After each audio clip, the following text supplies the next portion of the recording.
was the consensus of archaeologists that no megalithic architecture had been found anywhere in the world that was more than 6,000 years old. They said, show us another culture that's 12,000 years old anywhere in the world, and we might listen to you. Evidence from much earlier megalithic construction is hiding in plain view. Our understanding of prehistory must change. Nestled near Nanjing, the Yangshan Quarry stands as a monument to human ambition and ancient mystery. Here, amidst the dust and echoes of history, lies the colossal, unfinished stele, intended to honor a Ming dynasty emperor. Why would humans embark on such a grand project, knowing the immense challenge of moving it, and then mysteriously abandon it? If you wish to pass information to a distant future, if you wish it to be preserved, you wouldn't be smart to just write it down. This mystery not only captivates the imagination, but also invites us to explore the profound complexities of engineering, royal ambition, and perhaps the supernatural influences that shape our endeavors. The Yangshan Quarry is an archaeological site of great historical importance, mainly due to its ambitious yet unfinished project initiated by the Yongle Emperor. This project aimed to create a colossal stele to commemorate his father, the Hongwu Emperor, the founder of the Ming dynasty. I think their project was to honor and memorialize it. Is knowledge preserved and passed down through the ages? Yes, I think it is. The Yongle Emperor, who reigned from 1402 to 1424, is celebrated for his significant architectural and cultural achievements, which included not only the construction of the Forbidden City, but also this immense stele project. This act was intended not merely as a show of familial respect, but also to legitimize his rule and link his achievements to those of the dynasty's founder, thus enhancing the continuity and legitimacy of his own reign. The construction of such a monument also served as a display of imperial power and the advanced capabilities of Ming dynasty engineering. That is one of the mistakes in looking for a quote-unquote advanced civilization in the past, is that we tend to be looking for ourselves. From an architectural standpoint, the primary goal of the Yangshan Quarry was to extract stone of an unprecedented size and scale. The stele for the Hongwu Emperor was to be the largest of its kind ever created, a symbol of the immense power and enduring legacy of the Ming dynasty. This ambitious project required vast resources and a workforce capable of overcoming the logistical challenges posed by the stone's enormous dimensions. In imperial China, erecting steles was a deeply cultural act, often associated with honoring divine or royal entities. The project commissioned by the Yongle Emperor linked him with the divine mandate, ascribing almost celestial reverence to his ancestors and himself, thus reinforcing his rule as divinely sanctioned. The design and craftsmanship of the stele were planned to be magnificent. The project was to be composed of 3 grand pieces. The base, intended to support the enormous weight of the stele and act as both a physical and symbolic foundation. The body, which was to be intricately engraved with inscriptions praising the Hongwu Emperor and detailing his accomplishments and virtues. And the crown, planned to be elaborately decorated with dragon motifs or other imperial symbols, signifying the celestial authority of the emperor. The dimensions of the stele were also staggering. The body of the stele itself was planned to exceed 30 meters in length, 13 meters wide and 10 meters thick. Weighing approximately 16,250 metric tons, this stone would have been one of the largest ever carved by human hands, comparable in weight to about 2,500 adult African elephants. To appreciate the scale further, the length of the stele's body was almost as long as the wingspan of a Boeing 747 airplane, underscoring not only its immense size, but also the bold engineering ambitions of the Ming dynasty, mirroring the monumental constructions of other ancient civilizations like the Egyptians and Romans. But remember that the ancient Egyptians tell us in many of their texts that everything they knew was a legacy. The ambitious project at Yangshan Quarry, designed to immortalize the Yongle Emperor's father, faced insurmountable challenges after the emperor's death. The primary issue was the logistical nightmare of transporting the immense stone 10 kilometers to the Ming Shaolin Mausoleum. Despite having a large labor force and advanced engineering techniques of the era, the task proved beyond the capabilities of the period's transportation technologies, leading to the project's abandonment. In the course of studying the quarry, archaeologists have unearthed a diverse arsenal of traditional tools that were used to work these massive stones. Chisels, hammers, and levers crafted from iron were employed in a meticulously organized manner to extract and precisely shape the gargantuan stones. The innovative methods employed by the workers were particularly ingenious. One such method, known as fire setting, involved heating the rock surface with fire and then dousing it with cold water. This sudden temperature change caused the rock to undergo thermal shock, resulting in cracks that made it easier to shape and remove the stone. The layout of the Yangshan quarry also provides insights into the organization of labor and resources during that time. Large teams of workers were coordinated in a highly structured approach, possibly under the direct supervision of imperial engineers. This meticulous organization was essential for executing such a monumental project, demonstrating the sophisticated management practices of the Ming dynasty in handling large-scale constructions. This coordination not only facilitated the quarrying process but also ensured that each phase of the work was completed as efficiently as possible, despite the eventual abandonment of the project due to logistical challenges. While the organizational prowess at Yangshan Quarry was impressive, the technological innovations possibly used there truly showcased the brilliance of ancient Chinese engineering.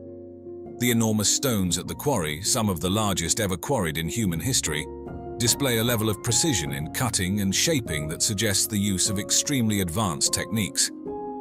Historians and archaeologists have long speculated that the ancient Chinese engineers might have utilized now-lost techniques that facilitated their monumental tasks. These could have included specialized cutting tools, measurement systems for exact angles and flat surfaces, and unique methods for splitting stone from rock beds without causing it to crack entirely. The precision with which these stones were quarried and shaped suggests a sophisticated integration of various fields of knowledge, including geometry, physics, and materials science, indicating a highly developed technological culture. I believe that it's worth considering the possibility of a remote common ancestor, which passed down key information that was inherited by later cultures. Drawing parallels with Roman engineering, we see that Roman engineers also revolutionized construction with the development of hydraulic cement and the extensive use of arches, vaults, and domes, which allowed them to build enduring structures like the Pantheon and the aqueducts. They were masters at utilizing available resources and adapting their engineering solutions to the diverse conditions of their vast empire. Similarly, the engineers at Yangshan may have developed their own unique methods to manage the quarrying of such massive stones.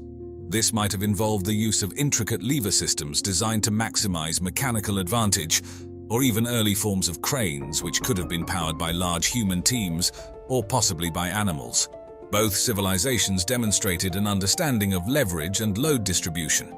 For instance, Roman cranes and capstans were used for lifting heavy weights, while similar principles could have been applied in Yangshan for moving large stone blocks. Additional techniques hypothesized to be used at Yangshan include the strategic use of water to aid in the transport of these massive stones. By creating a series of canals and using buoyancy, the engineers could have significantly reduced the effective weight of the stones, making them easier to maneuver over large distances. Seasonal adjustments might also have played a role in the timing of the quarry work. Engineers might have taken advantage of frozen ground during the winter to move heavy stones more easily, a technique evidenced in other historical contexts such as the transport of large stones for the construction of medieval cathedrals in Europe. Moreover, the durability and flexibility of bamboo, widely available in China, would have made it particularly useful for creating temporary frameworks and scaffolding, demonstrating the ingenious solutions employed to tackle the challenges of such a monumental project. While exploring the technological aspects of the Yangshan Quarry project is fascinating, the supernatural narratives surrounding its abandonment offer an equally intriguing dimension. In traditional Chinese culture, the spiritual world is deeply intertwined with the physical realm, and many construction projects from ancient times are wrapped in tales of omens and divine messages. Local legends from Yangshan suggest that the massive Stele project was halted by supernatural forces. These stories recount strange and ominous signs that appeared during the quarrying process, which local workers and officials interpreted as warnings from the heavens. These warnings supposedly dissuaded them from continuing the project for fear of invoking disaster or bad luck. Such tales might be more than mere superstitions. They could represent symbolic expressions of the workers' fears and the practical difficulties they faced, projected onto supernatural explanations. Nestled in the high, rugged terrain of the Sacred Valley, the Temple of the Sun at Ollantaytambo is a testament to ancient engineering. Well, all the geologists I know who've looked at it say that it's natural stone. The temple's most striking feature is the Wall of the Six Monoliths, built from enormous stones, each weighing tens of tons. The mystery of how these colossal stones were transported to such an elevated site without modern technology continues to puzzle scientists, historians, and archaeologists. Some of the stones that were extracted weigh 65 tons. Various theories have been proposed, from the use of log rollers and ramps to the incredible strength of human and animal labor. But the precise methods remain a subject of speculation and wonder. The discovery of the Temple of the Sun in Ollantaytambo and subsequent findings in the area are deeply intertwined with the broader exploration and rediscovery of Incan sites throughout the Sacred Valley. The detailed story of its discovery reflects a blend of local knowledge and international scholarly interest, which brought this remarkable site back into the world's consciousness. It's obvious that the Inca found an abandoned megalithic city and made it their center because of that. The process of mapping and documenting the Inca sites along the Urubamba Valley began earnestly in the 19th century, but gained significant momentum with the explorative fervor that marked the early 20th century. Notable figures such as Hiram Bingham, who famously publicized Machu Picchu in 1911, were instrumental in bringing global attention to the Inca sites. Although Bingham did not discover Ollantaytambo, his work set the stage for its further exploration. The first detailed descriptions of Ollantaytambo emerged from explorers like Sir Clements Markham in the late 19th century, who documented the Inca trails and their connecting sites. These accounts highlighted the site's grandeur and intricate stonework, noting its potential significance, but often lacking the archaeological precision seen in later years. By the 1920s and 1930s, more detailed expeditions were undertaken, often by Peruvian and international teams, who began to catalogue the ruins in earnest. These teams used early photographic techniques to create comprehensive records that would later prove crucial for restoration and further study. The mid-20th century saw a surge in archaeological interest that brought more scientific methods to the study of Ollantaytambo. Starting in the 1950s, archaeological teams began to apply more rigorous scientific techniques to their excavations. Notable among these was the work led by American archaeologist John Rowe in the 1960s, which focused on understanding the site's cultural and historical context. His work helped to place Ollantaytambo within the broader narrative of the Inca Empire's expansion and religious significance. The use of early photographic equipment and later, more sophisticated imaging techniques allowed researchers to analyze the alignment of the temple stones. This was crucial in establishing its purpose related to astronomical events, particularly the solstices, which were significant in Inca cosmology. A lot of these ancient megalithic sites, they seem to be astronomically aligned. The role of local knowledge in the rediscovery and understanding of the Temple of the Sun cannot be overstated.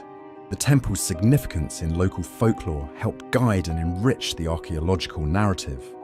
The local Quechua communities retained oral histories that spoke of the temple's celestial alignments and its role in Inca rituals.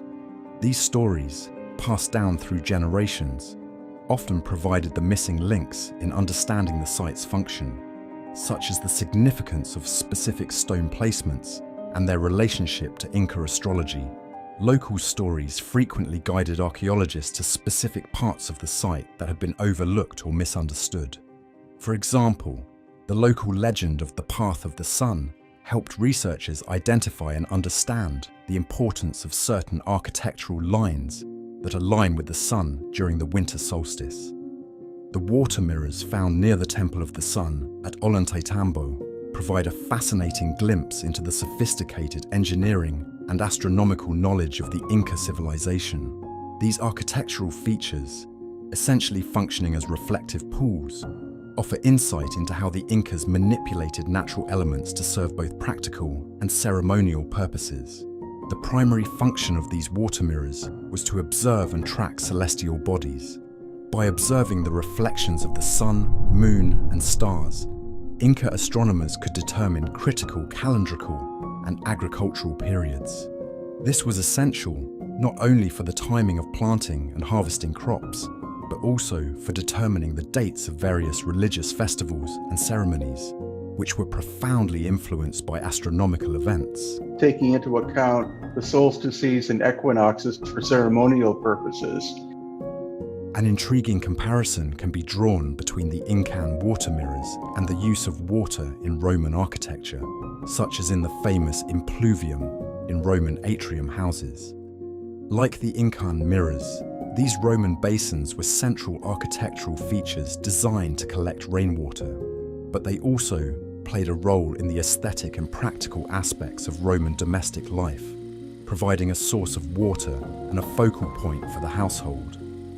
While the Romans used these features primarily for practical domestic purposes, the Incas elevated their water mirrors to the level of astronomical precision and ceremonial significance, integrating them into their spiritual and scientific understanding of the universe.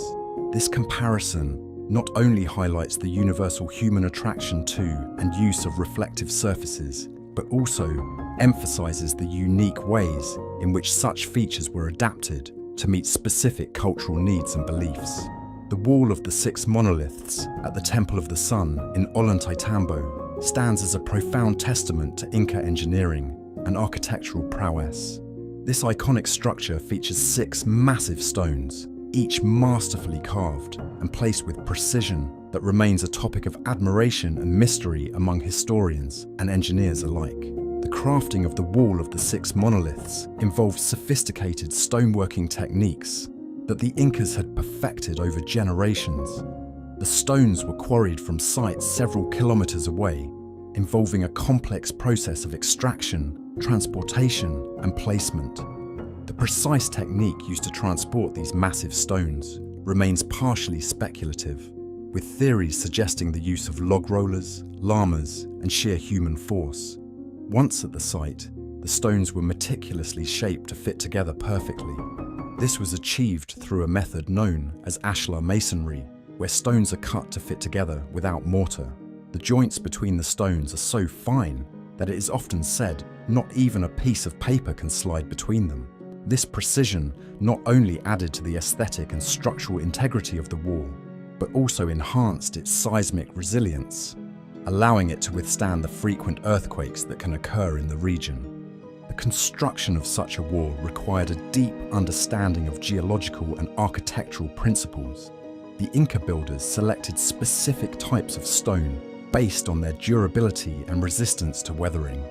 The alignment and interlocking of the stones further contributed to the wall's stability, distributing seismic forces throughout the structure rather than allowing them to concentrate at any single point. The Temple of the Sun's status as an unfinished structure adds a layer of historical intrigue.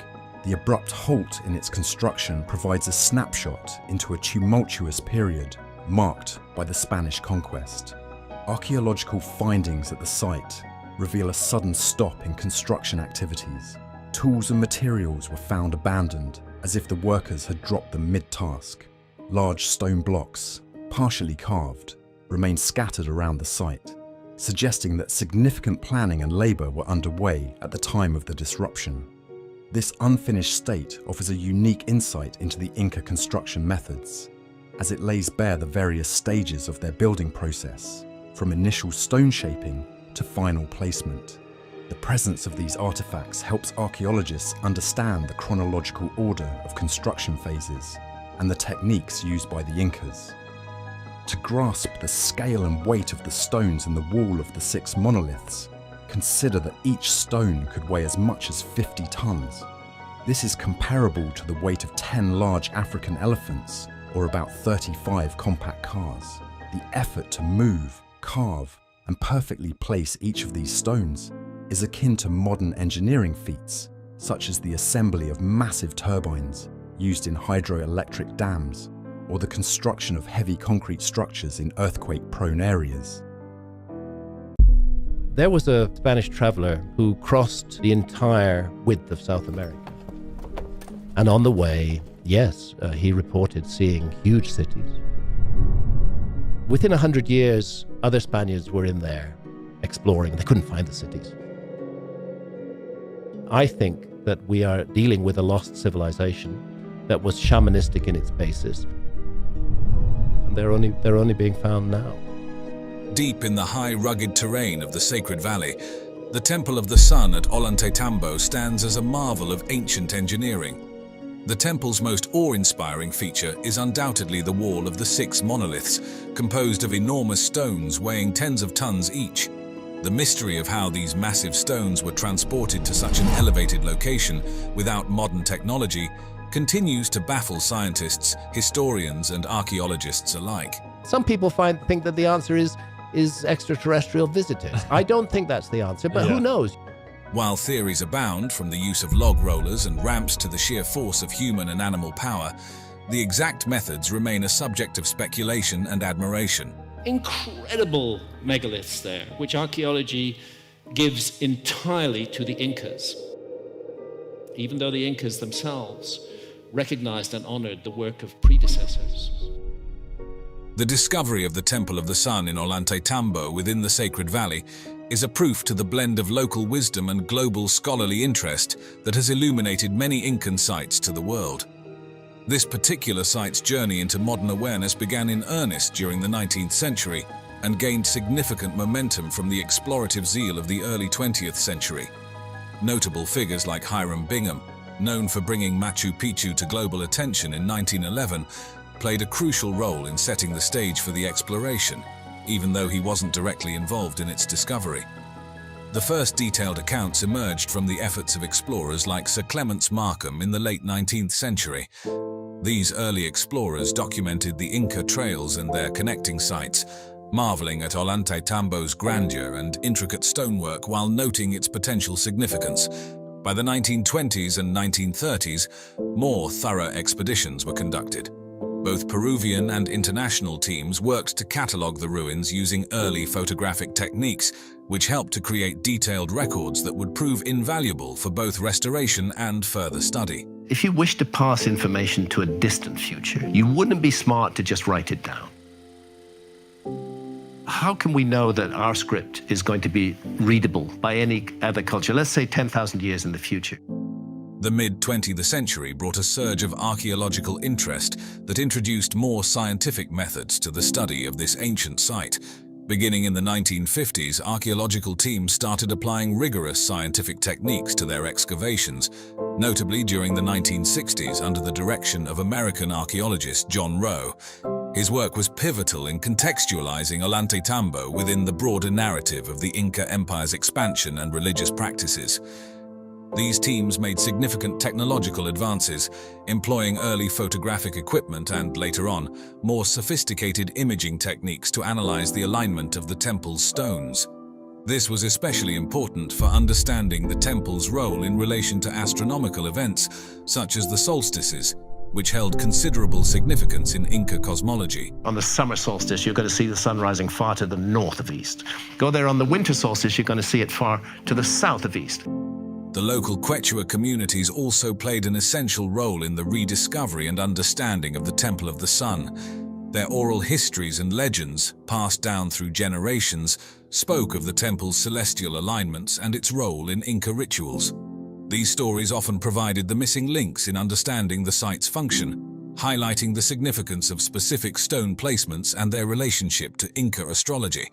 On many occasions, local stories guided archaeologists to specific parts of the site that had been overlooked or misunderstood.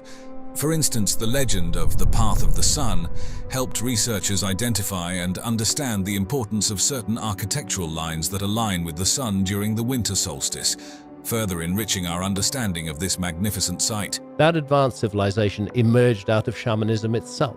Shamans are very observant of the cosmos and of what is going on.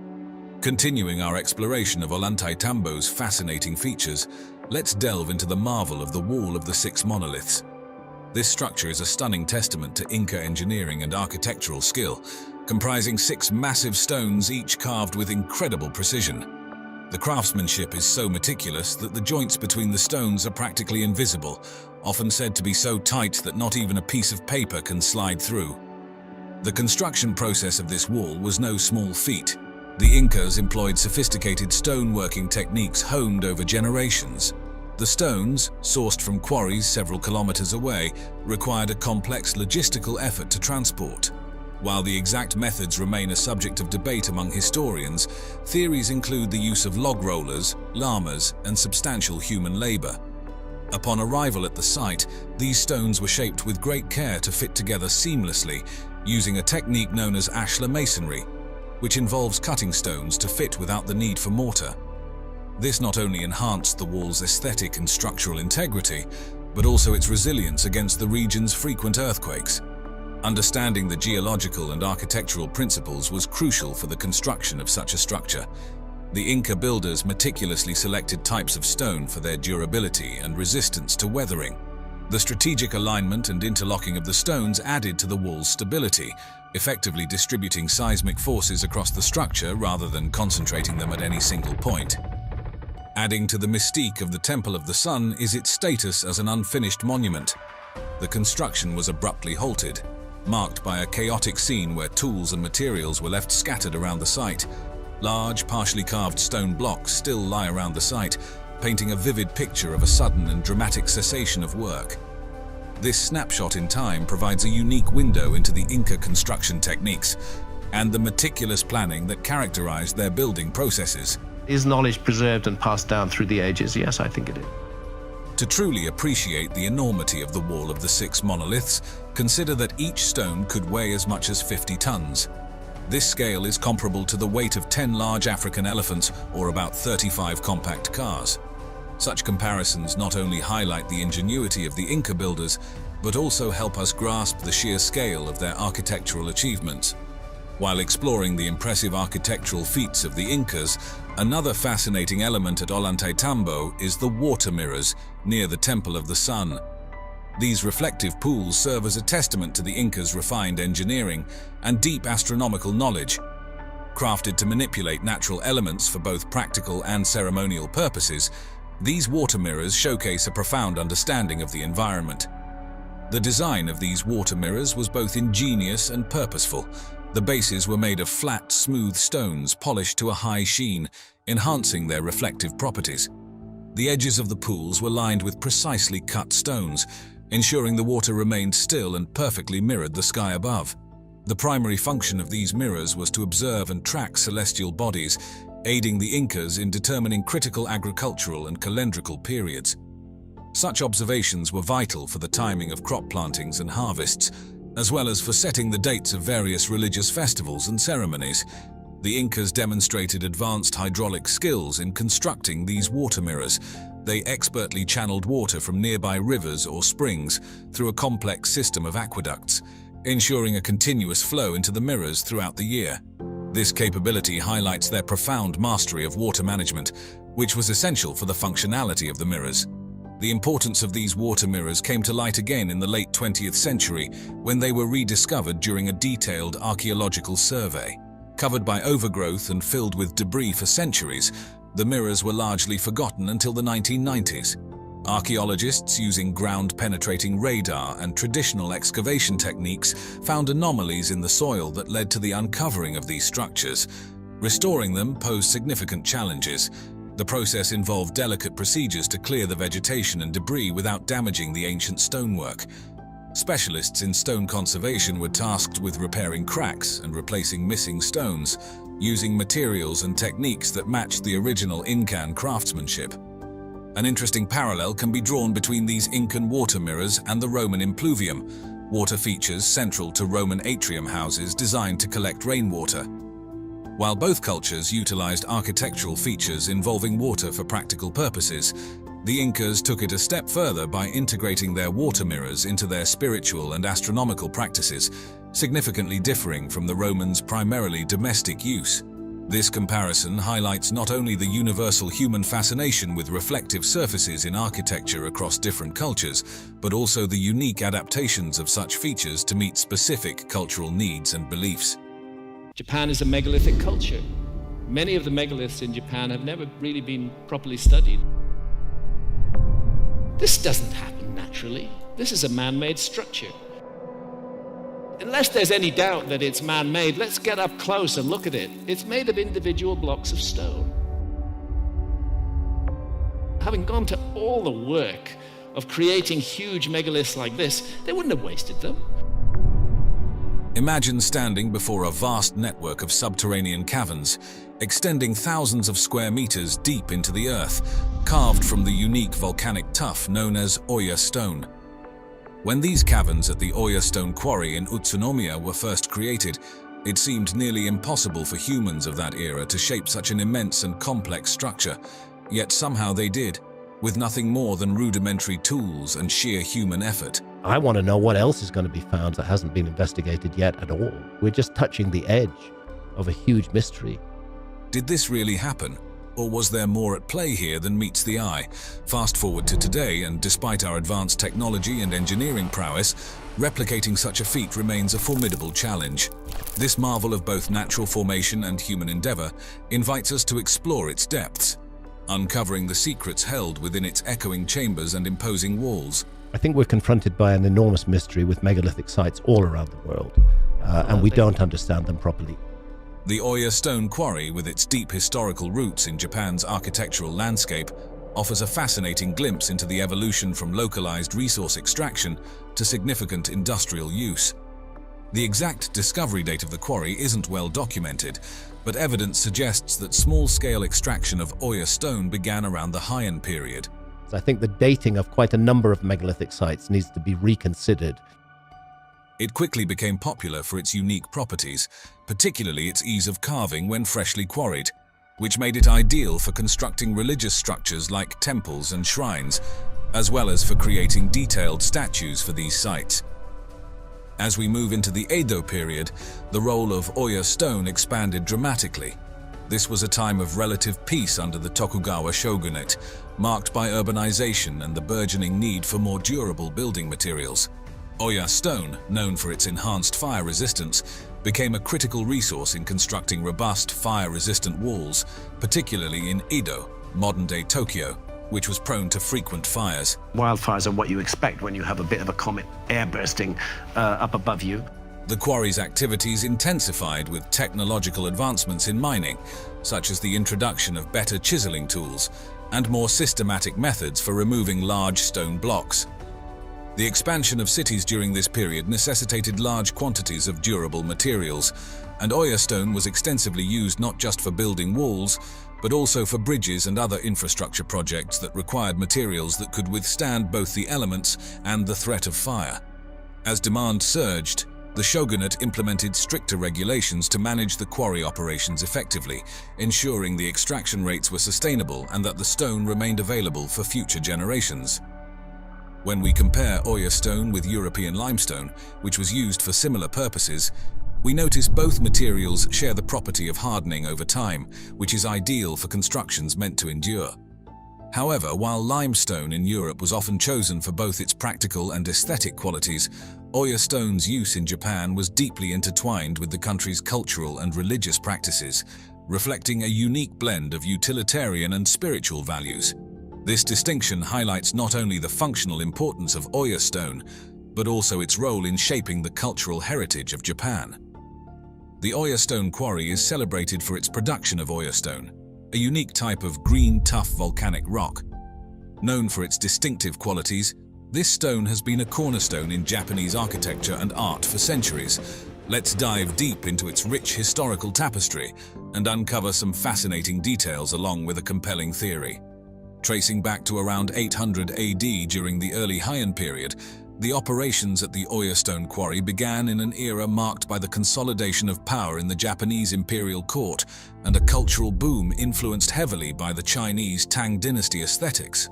Initially, Oya stone was primarily used for constructing the foundations and lower structures of buildings in local villages, largely because of its accessibility and the ease with which it could be carved when freshly quarried. What makes Oya stone particularly intriguing is its unique physical property. It is relatively soft when first quarried, but hardens upon exposure to air. This feature allowed ancient builders to initially carve it with ease, and as it hardened, it would transform into a durable structural element. Not only did its warm beige to light grey hues and porous texture enhance the natural aesthetics of traditional Japanese buildings, but it also provided excellent insulation properties. As the Heian period progressed, the cultural center of Japan shifted to Kyoto, increasing the architectural demand for Oya stone, possibly spurred by its fire-resistant properties, an essential feature in an era prone to wooden structure fires. By the late Heian period, the stone's reach extended beyond local regions, finding its way into more significant and prestigious construction projects across Japan, such as temples, shrines, and statues. I can't help thinking time capsule, that there was an intention to preserve this. Ancient texts often highlight its use in substantial state-sponsored construction projects, suggesting a growing importance in the architectural landscape of the time. The rising demand for Oya stone led to a significant expansion of the quarry operations.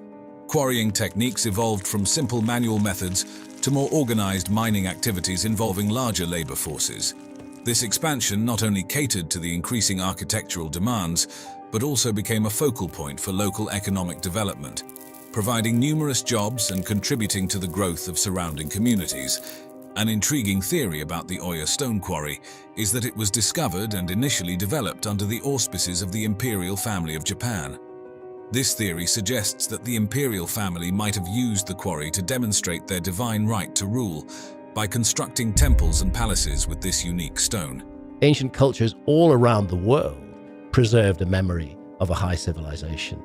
The frequent use of Oya stone in imperial and noble projects during the Heian period supports this theory. The distinctiveness of the stone and the grandeur it imparted to buildings would have symbolized the celestial and exalted status of the emperor, aligning perfectly with the imperial ambitions of the time. This fascinating hypothesis adds an additional layer of historical and cultural significance to the already rich narrative of the Oya stone quarry. Nestled in Utsunomiya, Tochigi Prefecture, the Oya stone quarry offers more than just a peek into the world of mining. It presents a fascinating interplay of geology, history, and acoustics. Let's delve into the intriguing details of its underground caverns, their extensive history, and unique characteristics. Spanning an impressive 20,000 square meters, these caverns form a vast subterranean network that has been shaped over centuries. In some areas, they plunge as deep as 60 meters, equivalent to a 20-story building. This vast and varied landscape not only offers a glimpse into the Earth's depths, but also tells the tale of its past through the very walls that form it. Etched with the marks of pickaxes and chisels, the cavern walls narrate the history of mining techniques that evolved through the ages. Occasionally, miners have left behind tools and artifacts, which have been preserved and are now part of the quarry's historical tapestry. The caverns also display an array of natural and man-made formations, from varied color strains and vein patterns to different mineral compositions, each adding a layer to the story of the region's geological history. Beyond their historical and visual appeal, these caverns are known for their exceptional acoustic properties. The porosity and density of the Oya stone allow for sound to be absorbed and dampened, creating an environment with minimal echo and clear sound quality. Drawing a comparison to the ancient underground cities of Cappadocia in Turkey, both carved directly into volcanic rock, highlights interesting contrasts. While Oya's caverns were primarily used industrially for mining, Cappadocia's were designed for habitation and protection, equipped with living quarters, churches, and even ventilation shafts. An intriguing theory about the Oya stone quarry suggests that its extensive network and depth could have offered strategic military advantages during historical conflicts.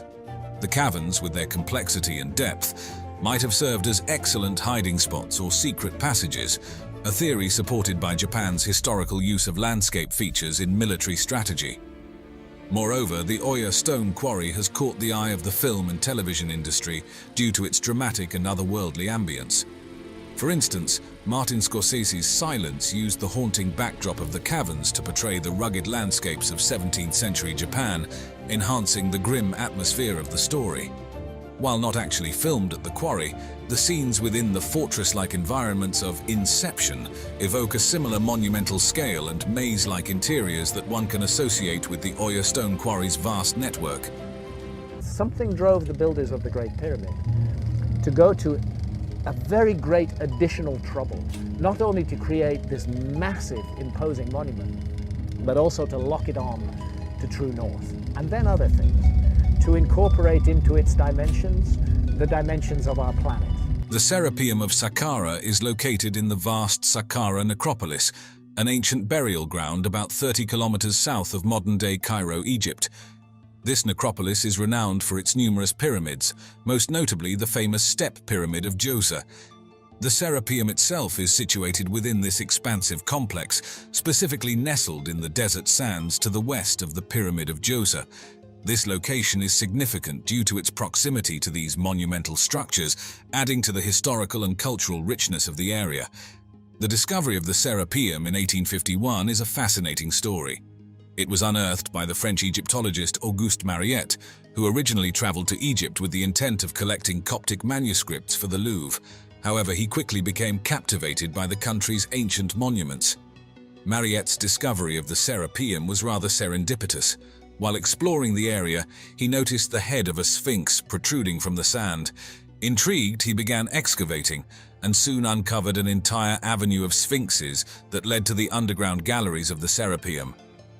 The Serapeum of Saqqara stands as an architectural wonder, nestled within the vast Saqqara necropolis, approximately 30 kilometers south of modern-day Cairo. This ancient burial ground is famous for its numerous pyramids, including the renowned Step Pyramid of Djoser. The Serapeum itself is situated in the desert sands to the west of this iconic pyramid. Designed to house the sacred Apis bulls, revered as manifestations of the god Ptah and later Osiris Apis, the Serapeum consists of an extensive network of underground tunnels and burial chambers. Marking the entrance to the Serapeum is a long avenue lined with sphinx statues, similar in style to those found in Luxor's Avenue of Sphinxes. These sphinxes, believed to have been added during the Ptolemaic period, reflect the blend of Greek and Egyptian cultures. Entering the Serapeum, one would pass through what was once a grand entrance secured by massive stone doors, now removed or destroyed. This entrance demonstrates the Egyptians' ability to manipulate large stone blocks with precision. The removal of these doors has left the tunnels exposed to the elements, making conservation efforts crucial for preserving this historic site. The underground galleries of the Serapeum are its most striking and extensive feature. These galleries, arranged in a rectangular layout with side chambers cut into the rock, extend for several hundred meters. Each side chamber was meticulously designed to house a sarcophagus, reflecting the site's importance through its methodical precision. Hewn from solid limestone bedrock, these galleries showcase immense engineering skill, especially considering the limited tools available at the time. Originally lit by oil lamps or torches, the dim lighting within these galleries adds to their mysterious ambience. Among the most impressive aspects of the Serapeum are the massive sarcophagi housed within its chambers. Each sarcophagus, carved from a single block of stone such as granite, basalt, or limestone, is a marvel of ancient craftsmanship.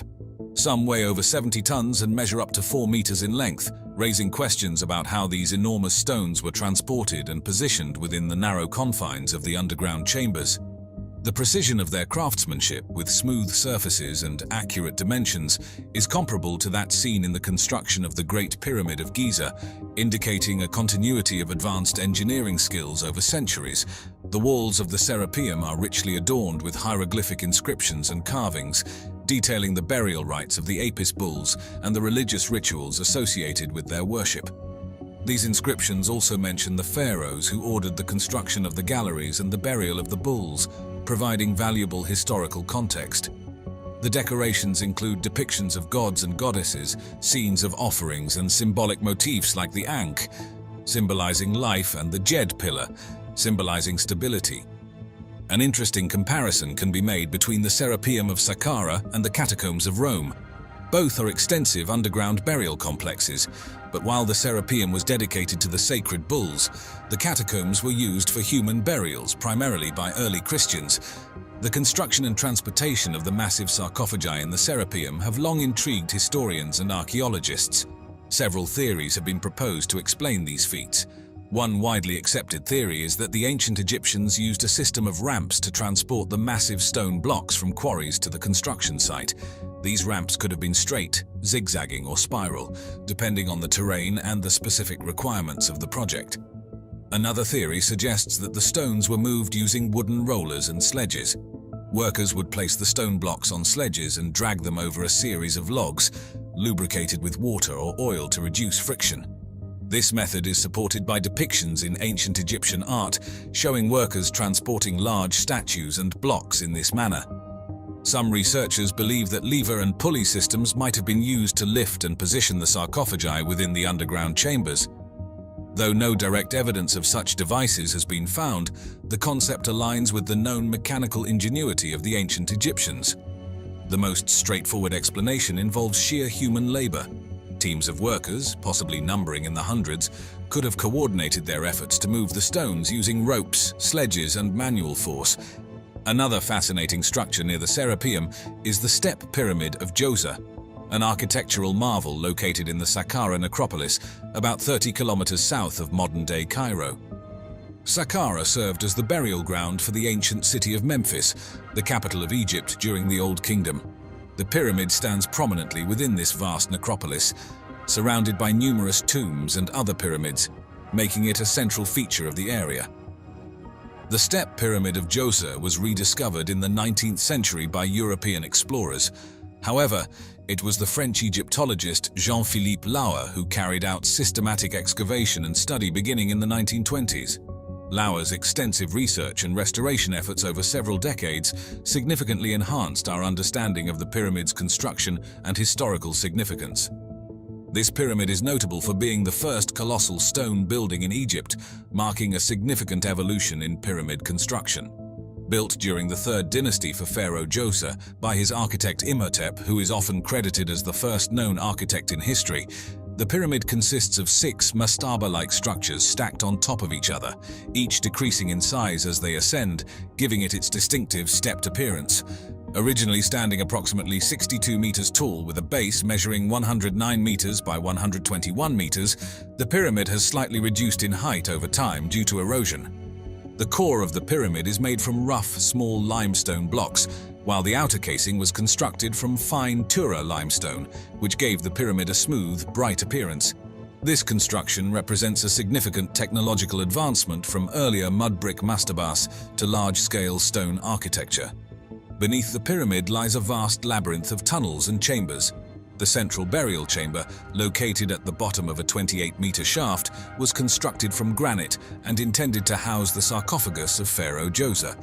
The underground network includes more than 5.5 kilometers of corridors designed to thwart grave robbers, with many passages decorated with blue faience tiles intended to imitate reed matting. Surrounding the pyramid is a massive limestone enclosure wall that measures 10.5 meters high and encloses an area of about 15 hectares. This wall is punctuated by 14 gates, though only one of them is functional. Within the enclosure there is a large courtyard known as the Heb-Sed Court, used for the Heb-Sed Festival, a jubilee celebration that renewed the king's reign and powers. Adjacent to the north side of the pyramid is the funerary temple, where rituals and offerings were made to honor the deceased pharaoh. A small sealed chamber called a serdab, located near the pyramid's north face, contains a life-sized statue of Djoser, with 2 small holes through which the statue could see the rituals performed in his honor. The Step Pyramid of Djoser is considered the earliest colossal stone structure in Egypt, and the first pyramid ever built, marking a revolutionary leap in architectural techniques. Imhotep, the architect of the pyramid, was later deified as a god of wisdom and medicine, with his contributions to architecture and medicine highly revered in later periods of Egyptian history.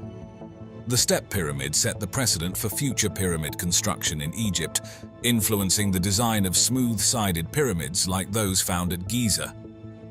The Heb-Sed Court within the mortuary complex was used for a festival that renewed the pharaoh's power, celebrated after 30 years of a king's reign and every 3 years thereafter. The extensive subterranean network and the design of the pyramid itself were aimed at protecting the pharaoh's burial and deterring tomb robbers. Over the years, the pyramid and its complex have undergone extensive restoration efforts, particularly in the 20th and 21st centuries, to preserve this ancient monument for future generations. What is important about that finding is that it raises a big question mark over our entire notion of the prehistory of the world. With 130,000 years of human prehistory, of which only the last 13,000 years have been documented because of the archaeological dogma that there was no point in looking deeper. Goodness knows what was happening here. Imagine diving into the depths of the ocean, only to stumble upon the remnants of an ancient world lost to time.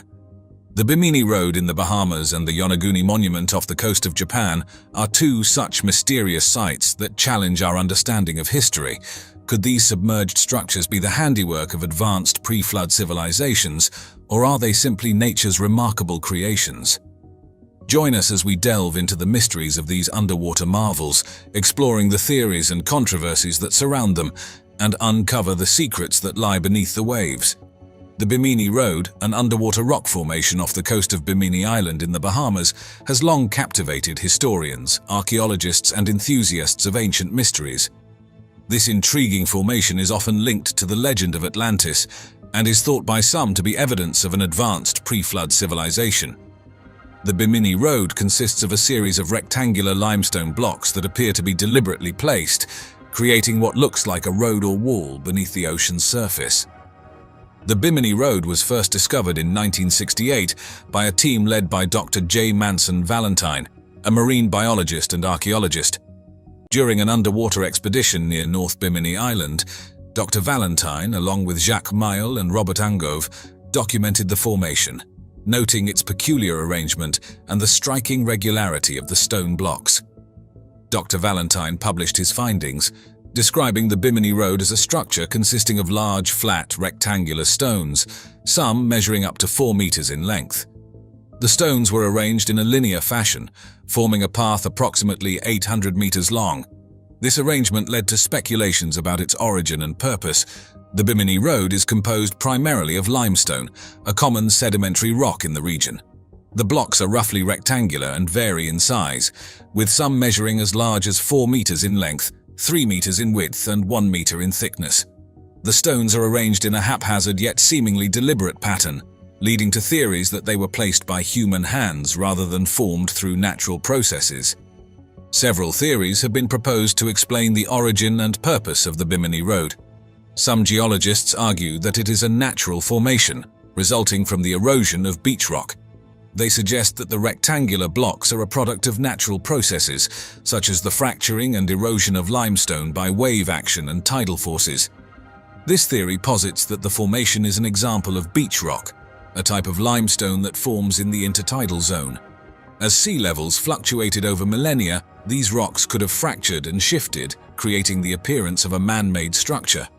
On the other hand, some researchers believe that the Bimini Road could be the remains of an ancient harbor or breakwater, constructed by an advanced pre-Columbian civilization to serve as a docking area for boats or ships.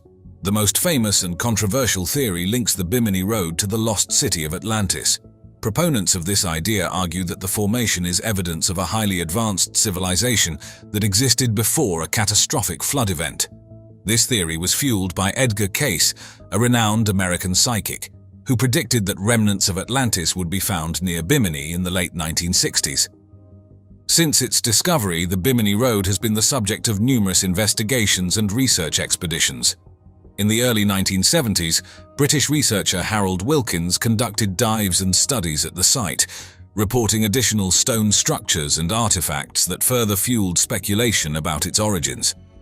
Around the same time, Dr. Dmitry Rebikov, a pioneer in underwater photography, captured extensive photographic evidence of the formation, providing detailed visual documentation that aided in the analysis and interpretation of the site. In recent decades, advanced technologies such as sonar mapping and underwater excavation have been employed to study the Bimini Road. These surveys have provided more detailed information about the formation's dimensions, composition, and alignment. Geological studies have focused on analyzing the limestone blocks and the surrounding seabed, with researchers seeking to determine whether the stones were naturally formed or shaped by human activity. Despite ongoing research, the Bimini Road remains a topic of controversy and debate. Many scientists and archaeologists remain skeptical of the claims that the formation is man-made, arguing that the evidence points more convincingly toward a natural geological formation. Nevertheless, alternative theories continue to be explored, with some researchers advocating for more extensive underwater excavations to uncover potential artifacts or further structural elements that could shed light on the formation's true nature. Regardless of its origin, the Bimini Road holds significant historical interest. It has become a focal point for discussions about ancient civilizations, lost cities, and the mysteries of human history. Moving on to another underwater structure, the Yonaguni Monument is one such intriguing formation. Located off the southern coast of Yonaguni Island, part of the Ryukyu Islands in Japan. This underwater rock formation has captivated the attention of archaeologists, geologists, and enthusiasts of ancient mysteries due to its striking resemblance to a stepped pyramid or a complex of terraces and platforms. Discovered by divers in the 1980s, the monument has sparked intense debate regarding its origins and purpose. Some believe it to be the remnants of an ancient city submerged after a catastrophic event, possibly linked to a pre-flood civilization. The Yonaguni Monument was discovered in 1986 by Kihachiro Aratake, a local diver and director of the Yonaguni-cho Tourism Association. While exploring the seabed near Yonaguni Island, Aratake stumbled upon a massive, mysterious structure with remarkably straight edges and flat surfaces. His discovery quickly garnered attention, and further dives were conducted to explore the site in greater detail. After the initial discovery, a series of surveys and exploratory dives were carried out by Japanese marine geologist Masaki Kimura and his team. Dr. Kimura, from the University of the Ryukyus, has been one of the most vocal proponents of the theory that the Yonaguni Monument is a human-made structure. Over the years, his team has documented numerous features that suggest artificial construction. The Yonaguni Monument is composed primarily of fine-grained sandstone and mudstone, which are common sedimentary rocks in the region. The formation is notable for its geometric shapes, including flat terraces, right-angled corners, and straight walls.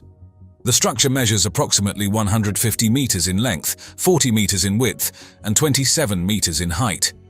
It consists of multiple layers or steps, reminiscent of a stepped pyramid, with some areas featuring what appear to be stairs or platforms. The monument includes large, flat terraces, some connected by what look like staircases, varying in size and elevation to create a stepped appearance. Additionally, some parts of the monument feature depressions and channels resembling water basins or pools, leading to speculation about their potential use in ancient times.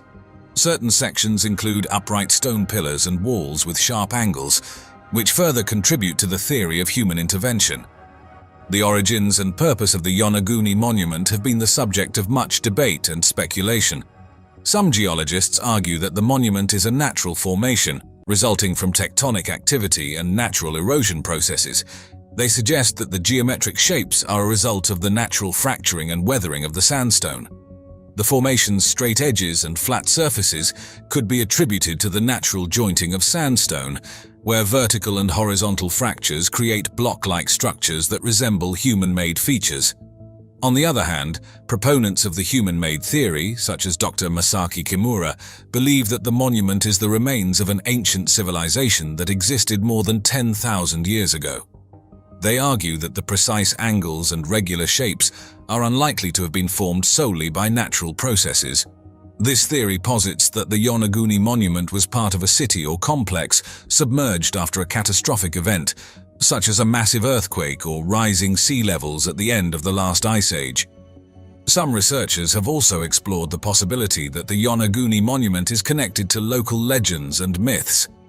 The Ryukyu Islands have a rich folklore that includes stories of ancient civilizations and sunken cities. Since its discovery, the Yonaguni Monument has been the focus of numerous investigations and research efforts. Extensive diving expeditions have been conducted to map and document the monument. Divers have used underwater photography and videography to capture detailed images of the structure. Advanced technologies, such as 3D modeling and sonar mapping, have been employed to create detailed digital representations of the monument, helping researchers analyze its features and structure. Geological studies have focused on analyzing the composition and formation of the sandstone and mudstone. Researchers aim to determine whether the features observed could be attributed to natural geological processes or human activity. Studies of erosion patterns and sediment deposition have been conducted to understand the natural forces that may have shaped the monument. Researchers have also explored the historical and cultural context of the Ryukyu Islands to find potential connections between the Yonaguni monument and ancient civilizations, examining artifacts and other archaeological sites in the region. The Yonaguni monument remains a topic of controversy and debate within the scientific community. Many geologists and archaeologists are skeptical of the claim that the monument is a human-made structure. They argue that the evidence points more convincingly toward a natural geological formation and caution against drawing conclusions without more definitive proof. Despite the skepticism, alternative theories continue to be explored. Proponents of the human-made theory call for more extensive underwater excavations and research to uncover potential artifacts or further structural elements that could shed light on the monument's true nature. Regardless of its origin, the Yonaguni monument holds significant cultural and historical interest. It has become a focal point for discussions about ancient civilizations, lost cities, and the mysteries of human history. Well, hello from the Giant's Causeway on the north coast of Northern Ireland, where we have some incredible breaking news for you.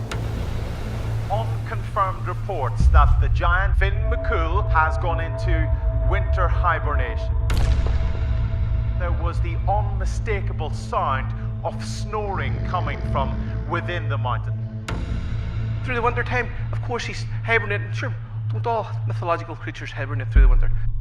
Did ancient giants once roam the rugged coasts of Northern Ireland, meticulously constructing what we now admire as the Giant's Causeway? This stunning formation, comprising thousands of interlocking basalt columns, captivates with its geometric perfection and mystifying origins. They're finding these giant geometrical earthworks and evidence of very large populations. While scientific explorations attribute these awe-inspiring structures to volcanic activities, local legends and ancient tales suggest otherwise, hinting at colossal figures sculpting this landscape. I have heard more stories about giants, and I have found that there is support for this. As we delve deeper, parallels with other enigmatic megalithic sites, such as the colossal Baalbek stones, stir the imagination. This is called the Trilithon. Each of these 3 blocks weighs 900 tons. Could there be a grain of truth to these myths? Join us as we explore the blurred lines between myth and geology at the Giant's Causeway, a place where history and folklore dance delicately on the edges of reality. Nestled on the rugged northeast coast of Northern Ireland in County Antrim, the Giant's Causeway is a breathtaking natural wonder, celebrated not only for its geological uniqueness, but also for its deep roots in local mythology. This is biology. The size of these creatures it's staggering. Formed from a volcanic fissure eruption some 50 to 60 million years ago, during the Paleocene epoch, the causeway consists of roughly 40,000 interlocking basalt columns. These columns are predominantly hexagonal, although there is a fascinating variety in their shapes, with some exhibiting 4, 5, 7, or even 8 sides. This variety adds a unique character to the causeway's overall appearance, making it a subject of interest not only for tourists, but also for geologists and nature enthusiasts. The allure of the Giant's Causeway is magnified by the legendary tales of Finn McCool, or Fionn MacCumhale, a giant renowned for his strength and wisdom, who is said to have called the Antrim coast his home. According to Gaelic mythology, Finn was once challenged by the Scottish giant Benandonna. Rather than shrink from this daunting adversary, Finn constructed the causeway across the North Channel as a means to meet his foe without the peril of the sea. Finn started throwing boulders into the sea, creating a rocky bridge where Benandonna resided. This act of engineering is depicted as a monumental feat, showcasing Finn's resourcefulness and might. The tales take a humorous turn when Finn, realizing Benandonna's imposing size, relies on his wife Una's cunning to save him. She disguises Finn as a baby, and when Benandonna sees the size of the infant, he flees in terror, destroying the causeway behind him to prevent pursuit. If that was the size of the baby, just how huge was the father? This clever twist not only highlights the wit often celebrated in Irish folklore, but also underlines the cultural significance of storytelling in understanding and preserving history. Drawing an interesting parallel, the causeway shares thematic elements with Norse mythology's Bifrost, the burning rainbow bridge that connects Midgard, the realm of humanity, to Asgard, the home of the gods. Both structures, whether connecting lands or realms, symbolize significant passageways in their respective mythologies, embodying themes of challenge and transition. Today, the Giant's Causeway stands as a major tourist destination, attracting visitors from around the world who seek to immerse themselves in its natural beauty and legendary tales. It plays a pivotal role in the cultural heritage of Northern Ireland, embodying a blend of humor, bravery, and cleverness, key traits cherished in Irish folklore. The enduring popularity of these legends ensures that the mythical and natural heritage of the Giant's Causeway continues to inspire awe and pride, bridging the gap between the past and the present. The Giant's Causeway, steeped in local myth, gradually made its mark on the broader European consciousness of natural wonders thanks to Sir Richard Bulkeley's pivotal 1692 presentation to the Royal Society. This presentation marked the inception of the scientific exploration that would span centuries, exploring the intriguing natural formation on the northeast coast of Northern Ireland. Sir Richard Bulkeley, a member of the prestigious Royal Society and a fellow at Trinity College, Dublin, played a crucial role in introducing the Giant's Causeway to the scientific community. Though the specifics of his presentation are not well documented, his mention of the causeway was clearly intended to spark curiosity and scientific investigation.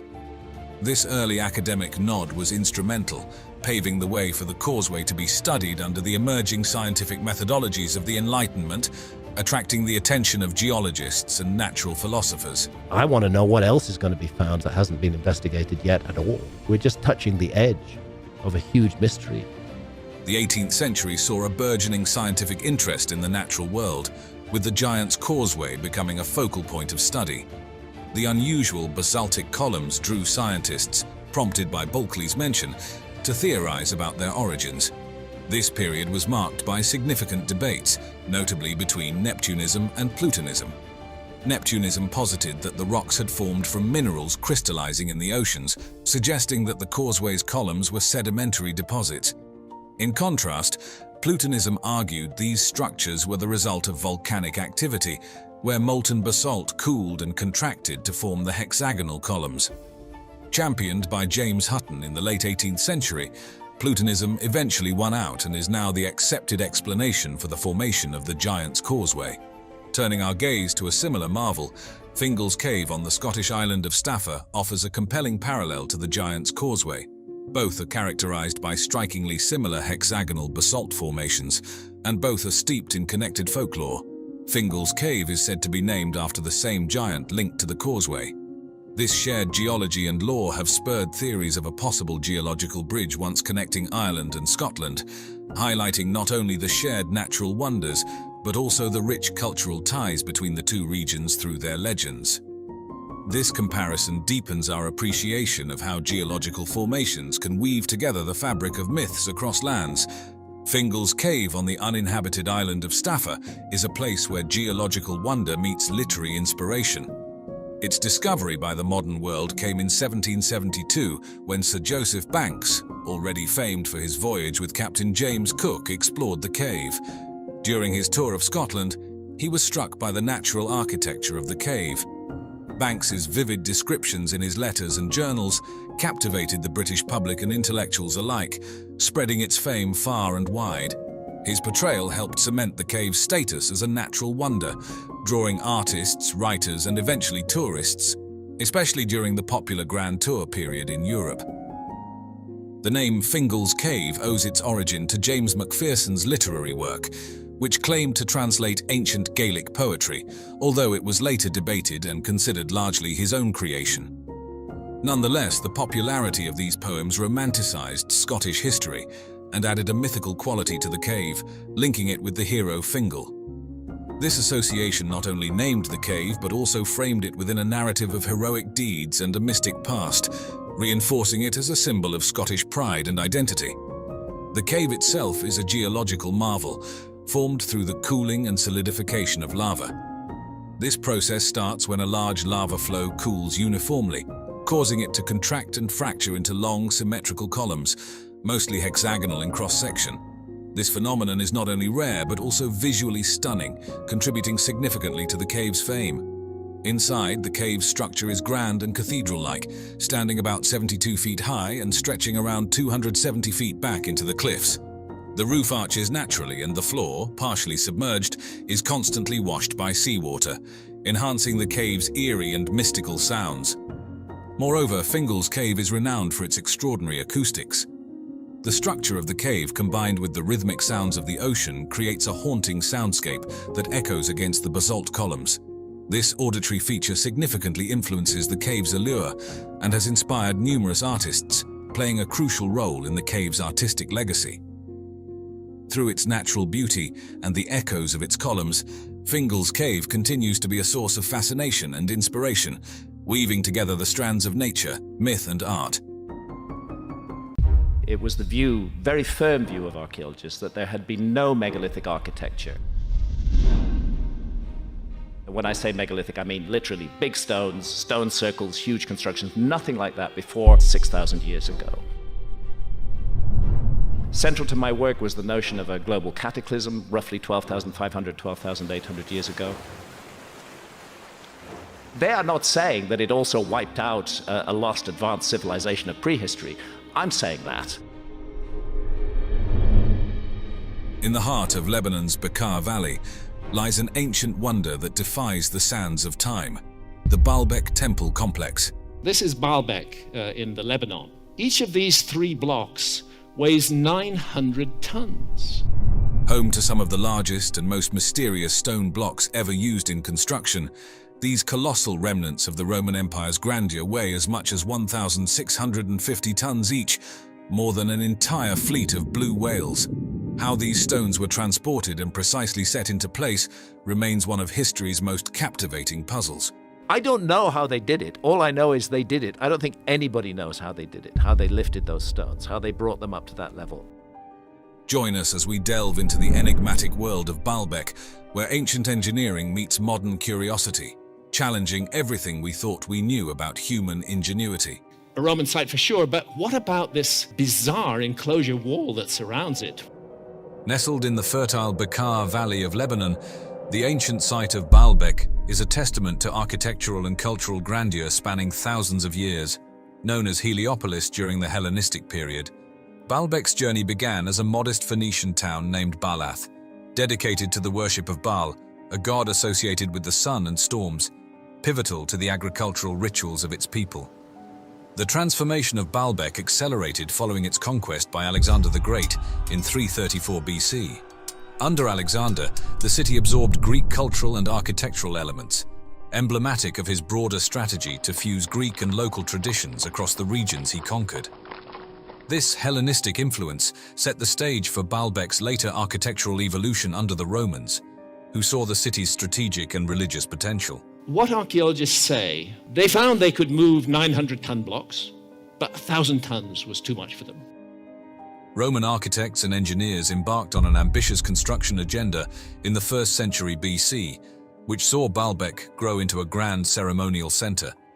The centerpiece was the Temple of Jupiter, one of the largest temples in the Roman Empire, featuring 54 massive granite columns, each standing 70 feet tall.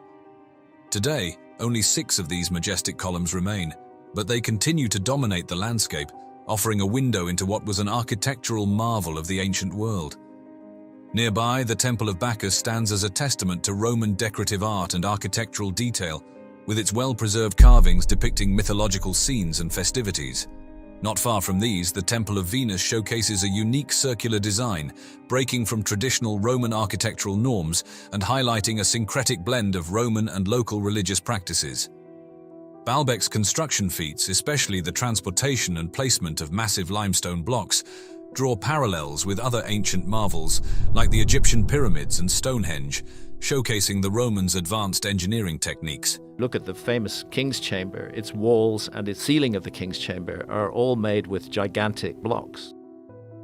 The site was not just an architectural statement, but also a cultural hub, attracting pilgrims and spectators from across the empire to its religious festivals and games, blending Roman and local traditions in grand displays of public celebration.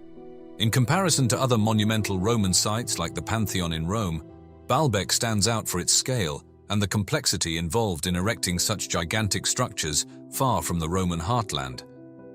The Pantheon, with its massive dome and oculus, reflects similar ambitions in Roman architectural prowess, but in a vastly different urban setting.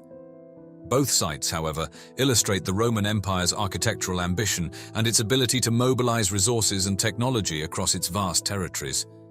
The stone blocks of Baalbek, particularly within the Temple of Jupiter complex, represent some of the most astonishing elements of ancient architecture found anywhere in the world. These massive stones serve as a testament to the extraordinary engineering prowess of their builders. Their construction techniques and capabilities continue to spark both fascination and scholarly debate. At the heart of the complex sits the Trilithon, a trio of stone blocks that form the podium of the Temple of Jupiter. Each stone measures roughly 64 feet in length, 13 feet in height, and 14 feet in width and weighs about 800 tons. The precision with which these gigantic stones are fitted together, without any mortar, is truly remarkable. Such an engineering feat required not only advanced planning and ample resources, but also the ingenious use of simple machines like levers and inclined planes, combined with significant human and mechanical effort. Just about 900 meters from the main temple complex, in a nearby quarry, lies the Stone of the Pregnant Woman. The quarry contains a number of very large blocks that were never transported. This monolith, approximately 69 feet long and weighing around 1,000 tons, has never been moved from where it was originally cut. The stone's name comes from a local legend suggesting that touching the stone can ensure a safe and easy delivery for pregnant women, highlighting the cultural and superstitious significance these ancient stones hold within local folklore. In 2014, an even larger stone was unearthed in the same quarry. Why only recently excavated? Because the whole site was covered in sedimentation.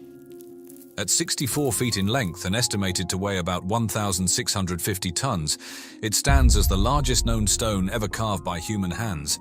This discovery significantly expanded our understanding of the capabilities of ancient engineers and their technological advancements.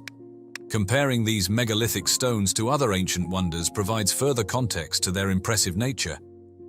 For instance, while Stonehenge in England is renowned for its circular arrangement of standing stones, the largest of these stones weighs merely about 30 tons, far less than the massive blocks of Baalbek. The construction of Stonehenge involved transporting stones over long distances, presenting a different type of logistical challenge and ingenuity. However, the sheer scale and weight of the Baalbek stones showcase an unparalleled architectural ambition in the ancient world. Similarly, when we consider the Egyptian pyramids, particularly the Great Pyramid of Giza, the limestone blocks typically weigh between 2 to 15 tons, with the largest granite stones in the King's Chamber weighing between 25 to 80 tons. Now, Egyptologists will tell you that, they could move heavy blocks because they put them on wet sand and they push them along on wet sand. Maybe if you're just at ground level, that will do, but when you're 350 feet above the ground, as you are in the King's Chamber, that won't do at all. The stones of Baalbek far exceed these in size, highlighting the unique challenges and skills required for their transport and placement. Unlike the primarily tomb-like structures of the Giza pyramids, Baalbek's temples served ceremonial and religious functions, indicating diverse uses of massive stones across ancient civilizations. This comparison not only illustrates the monumental scale of Baalbek's construction, but also underscores the diverse architectural and cultural expressions of ancient societies. The Baalbek temple complex, with its colossal stone blocks, stands as one of the greatest engineering achievements of the ancient world. The tasks involved in constructing this monumental site weren't just about brute strength. They required meticulous planning, advanced organizational skills, and a deep understanding of physics and engineering principles. These elements combined challenge our modern perceptions of ancient technology and showcase the ingenuity of our ancestors. The architectural grandeur of Baalbek was no accident. It reflected the Roman Empire's immense ambition and its desire to display power and divine favor. The sheer scale of the temples served multiple purposes, both religious and political, reinforcing the might of Rome and the sanctity of the location. This complex was designed to awe and affirm the presence of Roman authority in the region. The transportation of the massive stones is believed to have been primarily conducted using rollers made from large tree trunks, with the stones themselves placed on sledges. These sledges, acting as platforms, helped distribute the weight of the stones and prevented the rollers from sinking into the ground. Historical texts even mention the use of olive oil as a lubricant on the paths, a technique that significantly reduced friction, making it easier to move these enormous weights over considerable distances. The placement of these giant stones remains a subject of debate among historians. Techniques such as the use of wooden cranes, which were similar to those used in medieval constructions, likely played a role. These cranes, utilizing ropes, pulleys, and possibly treadwheels, would have amplified the force exerted by humans or animals. Another plausible technique involved constructing large earth ramps, which would have provided a gradual incline to drag the stones into their precise positions. Lever systems, employing long wooden beams to lift and position stones, might have also been used, requiring less material than ramps, but a greater understanding of leverage mechanics. Drawing parallels, the construction techniques theorized for Baalbek closely resemble those hypothesized for the building of the Egyptian pyramids, particularly the Pyramid of Giza. Like Baalbek, the transportation of the pyramid stones likely involved sledges and possibly rollers, with the use of water as a lubricant depicted in ancient Egyptian wall paintings. For lifting, the Egyptians are believed to have utilized a combination of ramps and lever systems. Constructed over a millennium before Baalbek, the pyramids highlight a continuity in complex engineering techniques that span cultures and ages, underscoring a shared architectural heritage in the ancient world. This shared legacy speaks volumes about the ingenuity embedded in ancient construction practices, linking disparate cultures through their monumental achievements. Indian culture is extremely ancient. We have to accept that civilization in India is at least 5,000 years old. That is one of the mistakes in looking for a quote-unquote advanced civilization in the past, is that we tend to be looking for ourselves. Whereas it's possible for a civilization to be advanced in other ways. Could the astonishing Kailasa temple at the Ellora Caves, carved meticulously from a single massive rock, truly be the work of mere mortal hands? There is a particular seal that has survived, and it shows a figure which is recognizable as the god Shiva. This ancient architectural marvel, built in the 8th century under the patronage of King Krishna of the Rashtrakuta dynasty, stands as a monument not only to devotion and artistry, but also to an engineering prowess that seems almost superhuman. I think we're confronted by an enormous mystery with megalithic sites all around the world, and we don't understand them properly. With its elaborate carvings and grand scale, the Kailasa temple has sparked a captivating debate. Was this colossal structure really constructed using primitive tools of the age, or does it bear evidence of intervention by an advanced civilization, possibly beyond our earthly realm? Some people think that the answer is extraterrestrial visitors. I don't think that's the answer, but who knows? Tucked away in the basaltic hills of Maharashtra, the Ellora Caves complex is an architectural marvel of ancient India. Spanning from 600 to 1000 AD, these caves house a remarkable blend of Buddhist, Hindu, and Jain heritage. Among them, Cave 16, better known as the Kailasa Temple, stands out as the crowning glory of the site. Historically referred to as Veral, the area's location along ancient north-south trade routes undoubtedly played a critical role in its development. The Kailasa Temple, known for being the largest monolithic rock excavation in the world, showcases the advanced state of engineering and architectural skills during the 8th century. This temple was not built but rather carved top-down from a single massive rock, requiring meticulous planning and execution that speaks volumes about the capabilities of its creators. There are unexplained issues in our past, which are presently not explained by the system that teaches us about the past. Under the patronage of King Krishna I of the Rashtrakuta dynasty, the temple was commissioned around the mid-8th century. King Krishna I, also known as Krishna Rajanram, embarked on this ambitious project to emulate the sacred Mount Kailash, the mythological abode of Lord Shiva.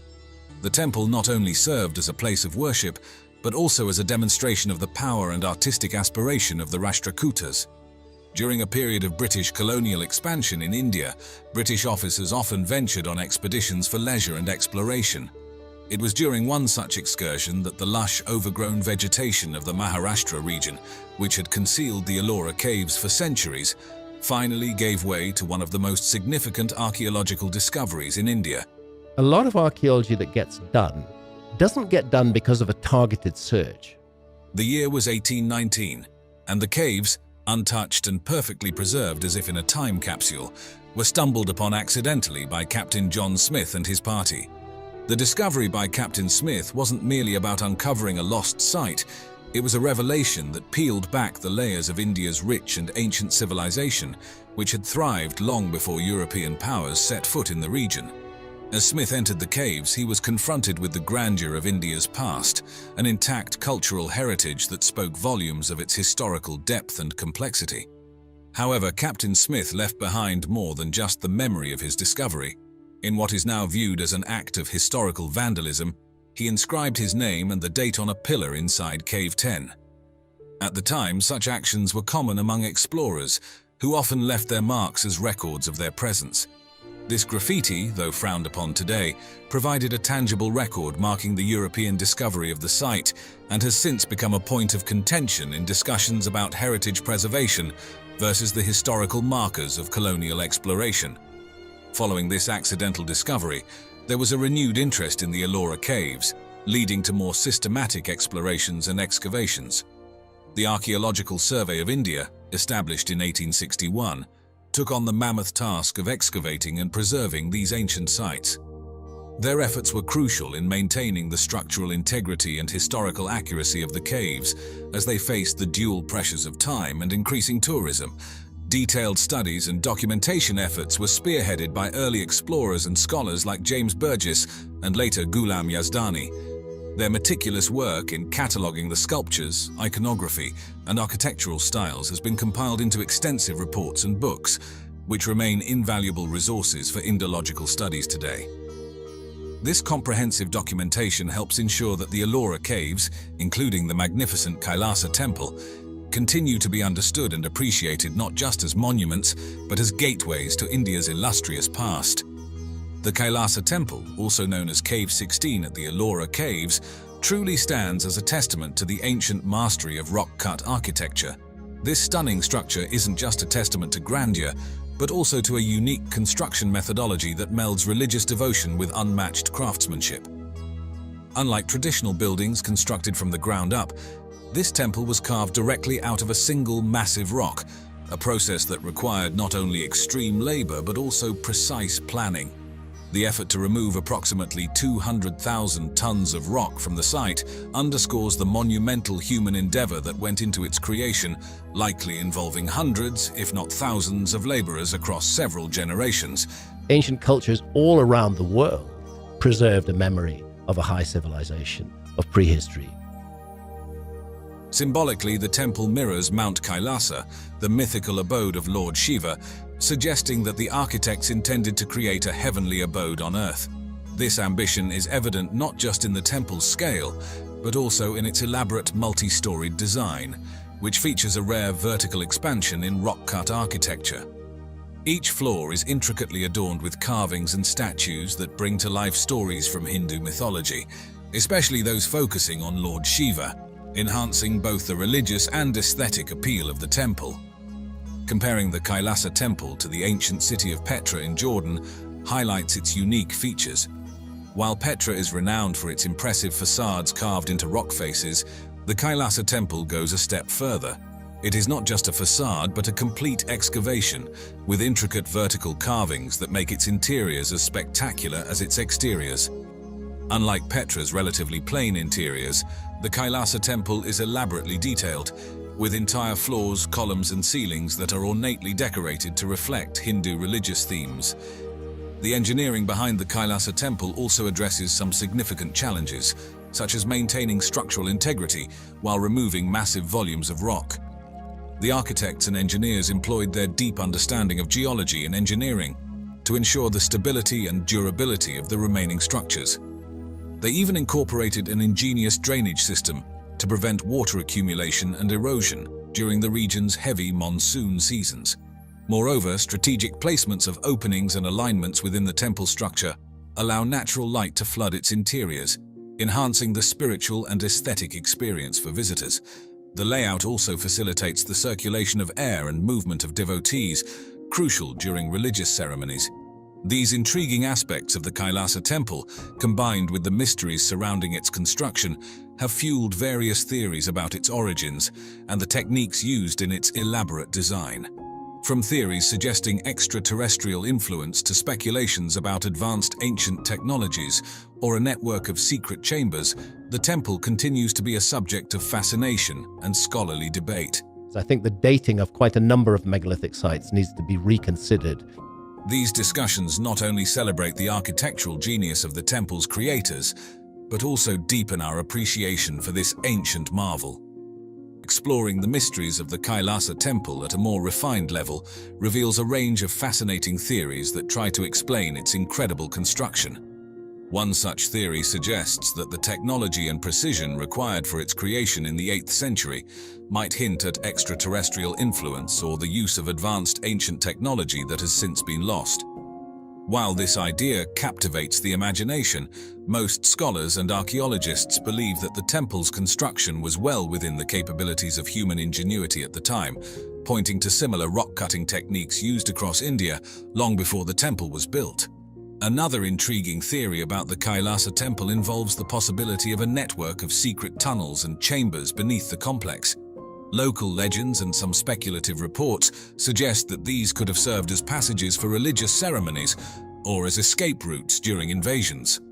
However, thorough archaeological investigations have yet to confirm these claims, and the natural rocky terrain of the area makes such an extensive network rather unlikely. The alignment of the Kailasa temple with celestial bodies forms yet another theory.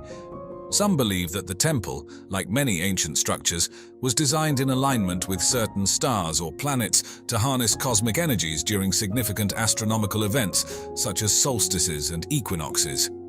While there are notable celestial alignments at other ancient sites that lend some support to this theory, concrete evidence linking the Kailasa temple's orientation with celestial events remains elusive. As these theories continue to pique curiosity and scholarly debate, the significance of preserving such a monumental site has never been clearer. Recognized as a UNESCO World Heritage Site, the Ellora Caves, including the Kailasa Temple, are the focus of ongoing preservation efforts. These efforts are crucial in protecting the site's intricate carvings and magnificent structures from both natural elements and the impacts of modern-day tourism, ensuring that this ancient marvel can be appreciated for generations to come. We stand at the precipice of history, gazing upon a monument of colossal scale and shrouded in enigma, the Great Wall of China. What secrets does this ancient sentinel hold? Conventional narratives tell us of a fortification built to repel invaders, a testament to imperial might. But what if the truth is far more complex, more unsettling? Our journey into the unknown begins not with the wall, but with another mystery that few are aware of: the pyramids of China. Yes, pyramids. These structures, like their counterparts in Egypt and Mesoamerica, dot the landscape, silent witnesses to a past we are only beginning to understand. While some, like the mausoleum of the first Qin emperor, are known, many others are veiled in secrecy. Access is restricted, photographs are scarce, and information is tightly controlled. The official explanation is preservation, but one must ask, preservation from what?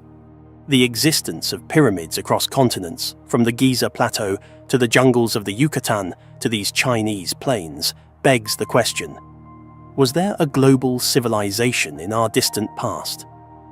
The Epic of Gilgamesh, one of humanity's oldest written stories, speaks of a time when the whole world spoke a single language. Could this be a fragmented memory of a unified, technologically advanced society? Ancient Indian texts, like the Mahabharata, describe flying machines called vimanas and weapons of unimaginable power. Are these mere myths or echoes of a forgotten reality? The presence of pyramids worldwide, built with astonishing precision and often incorporating advanced astronomical alignments, suggests a level of knowledge and cooperation that defies conventional historical timelines. Back in China, the deliberate obscuring of these pyramids, even to the point of planting trees upon their slopes, a practice mirroring the controversial treatment of Göbekli Tepe in Turkey, which, by the way, predates the supposed invention of agriculture by thousands of years, raises serious questions.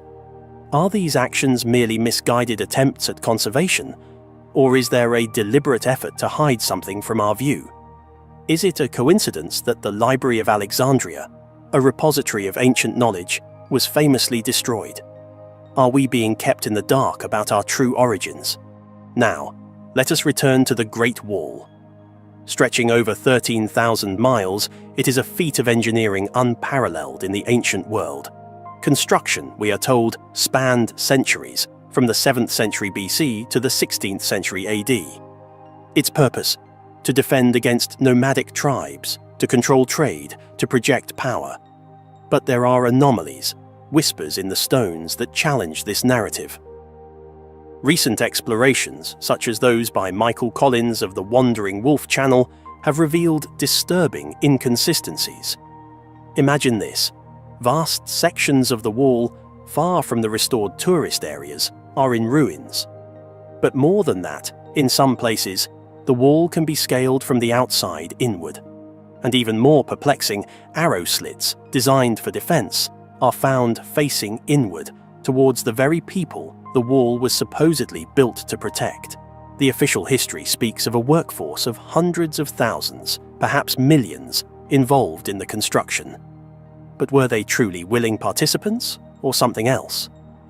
The Book of Odes, a collection of ancient Chinese poetry, contains verses that hint at forced labor and suffering. Could the Great Wall be not just a symbol of defense, but also of control, even imprisonment? It's important to note that much of the wall remains unexcavated, hidden beneath the earth. What secrets lie buried there? What might we learn if we were allowed to fully explore this monument? Consider the fact that vast stretches of the wall are in a state of decay, far from the carefully manicured sections shown to tourists. This decay is not just due to the passage of time, it's also a result of neglect and, arguably, a lack of interest in preserving the entire structure. The official narrative tells us that the wall was built to keep invaders out. But what if its true purpose was to keep people in? This is a radical idea, but one that gains traction when confronted with the physical evidence. The inward-facing arrow slits, the ease of scaling the wall from the outside, the sheer scale of the structure, all point to a level of control that goes beyond mere defense. Every year, millions flock to the restored sections of the wall, experiencing a carefully curated version of history. But beyond the well-trodden paths, in the remote and crumbling sections, a different story whispers on the wind. It's a story of a structure that defies easy explanation, a story that challenges us to rethink everything we think we know about ancient China and perhaps about the very nature of civilization itself. We grow up learning about the grand structures of our past, the Great Wall of China, the pyramids, Stonehenge. But when you look closer and study these ancient sites, it often feels like they are off our radar and are being forgotten about. We are not told the full story, only told partial truths. The idea that the Great Wall was built to control the population rather than repel invaders is not just a modern invention. It finds echoes in ancient Chinese texts. The legalist school of philosophy, which heavily influenced the Qin dynasty, the first to unify China and initiate large-scale wall construction, advocated for strict control and social engineering. Could the wall be a physical manifestation of this philosophy? Now, some might dismiss this as mere speculation. But consider this. We are talking about a structure so vast, so complex, that it defies easy understanding. We are talking about a structure that was built over centuries, under different dynasties, each with its own agendas and motivations. Is it not possible that the purpose of the wall evolved over time, that it became something more than just a defensive barrier? The fact that individuals can access these remote areas and document these anomalies is crucial. It demonstrates that independent investigation is not just possible, but necessary. We cannot rely solely on official narratives, especially when those narratives are incomplete or potentially deliberately misleading. We stand at a pivotal moment in history. We have the opportunity to rewrite the narrative, to uncover the hidden truths of our past, and to create a more complete and accurate understanding of who we are. But we cannot do it alone. The Great Wall of China is more than just a physical structure. It is a symbol. It is a symbol of human ambition, of human ingenuity, and perhaps of human cruelty. It is a symbol that challenges us to look beyond the surface. It is a reminder that the history we have been taught is incomplete, and that there is much more to learn. It's a call to explore the unknown and question everything. Get ready to trade your hiking boots for some sandals, because if you like this adventure, then you are going to love our next one. We're about to dive into the mysteries of ancient Egypt with an incredible discovery: a lost temple dedicated to the Greek god Zeus, unearthed in Egypt's Sinai Peninsula. This amazing find reveals a fascinating chapter of history where cultures clashed and blended. We'll journey back in time to uncover the secrets of the Ptolemaic dynasty, the Greek rulers who inherited Egypt after Alexander the Great, and explore how they fused their Greek heritage with ancient Egyptian traditions. Ever wondered how Zeus, king of the Greek gods, ended up with a temple in the land of the pharaohs?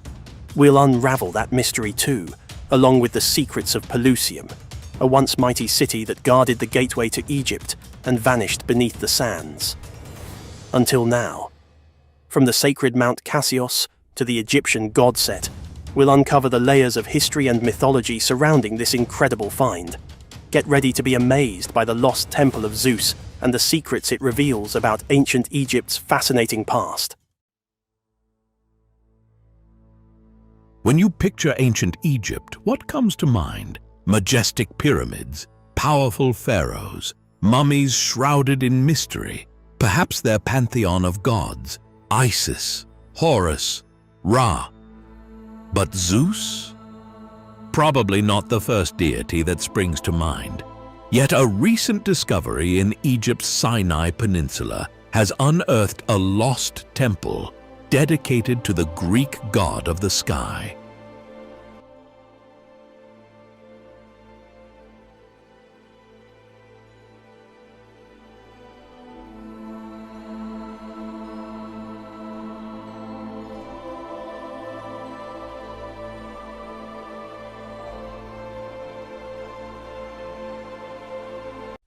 Very ancient structures, thousands of years older than archaeologists suppose, may be hiding in plain view. If you have a relatively short time frame to deal with, then searching for a lost civilization becomes much more complex and much more difficult.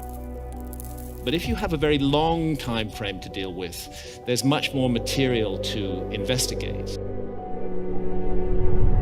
The handiwork of humans is clearly evident in this site.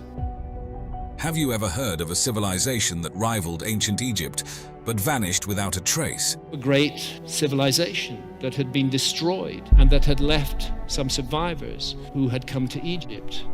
Deep in the heart of Africa, which boasts the world's oldest human artifacts, lies the forgotten kingdom of Kerma. These enigmatic people built massive structures called defufas, but their purpose remains a mystery. Join us as we explore the fascinating history. Kerma Defufa, located near the third cataract of the Nile in what is now northern Sudan, is a significant archaeological site featuring a large mud brick temple known as the Defufa. This impressive structure dates back to around 2500 to 1500 BCE, standing about 18 meters high with a base measuring approximately 50 meters by 25 meters. The term Defufa is derived from the Nubian word for mud brick building, reflecting its construction material and technique. The modern archaeological investigation of Kerma began with George Reisner, a Harvard University archaeologist who started his groundbreaking work in 1913. Reisner's discoveries at Kerma reshaped our understanding of this ancient Nubian civilization, uncovering a vast urban center with extensive burial grounds and a wealth of artifacts. I want to know what else is going to be found that hasn't been investigated yet at all. We're just touching the edge of a huge mystery. His findings indicated that Kerma was not just a peripheral settlement, but a major urban center. The artifacts he found, including elaborately decorated pottery, finely crafted statues, and gold jewelry, suggested that Kerma was a significant center of artistic and cultural production, rivaling contemporary Egyptian cities in its complexity and wealth. Continuing Reisner's work, Swiss archaeologist Charles Bonnet began his excavations in the 1970s, which further expanded our knowledge of Kerma's sophisticated society. Bonnet's team unearthed royal tombs adorned with offerings such as ebony and ivory, highlighting the wealth and power of Kerma's rulers. The layout of residential areas revealed a well-organized urban planning system with distinct sectors for various social classes, and the discovery of organized grave sites containing human sacrifices suggested complex spiritual beliefs. These practices, possibly revolving around ancestor worship or the divine nature of kingship, are reminiscent of those observed in other ancient civilizations like the Aztecs. I believe that it's worth considering the possibility of a remote common ancestor, which passed down key information that was inherited by later cultures. Kerma's relationship with ancient Egypt provides an intriguing comparison. While both were Nile Valley civilizations, they developed distinct architectural styles and societal structures. Unlike Egypt's hierarchical and theocratic society, evidenced by monumental stone architecture like pyramids, Kerma's use of large mud brick buildings reflects a possibly more communal and egalitarian social structure. This difference is underscored by the different materials and building techniques, yet both civilizations achieved architectural durability and complexity. I can't help thinking time capsule, that there was an intention to preserve this. A compelling theory about Kerma's rise to prominence centers on its strategic location, which made it a crucial trade hub between sub-Saharan Africa and the Mediterranean world.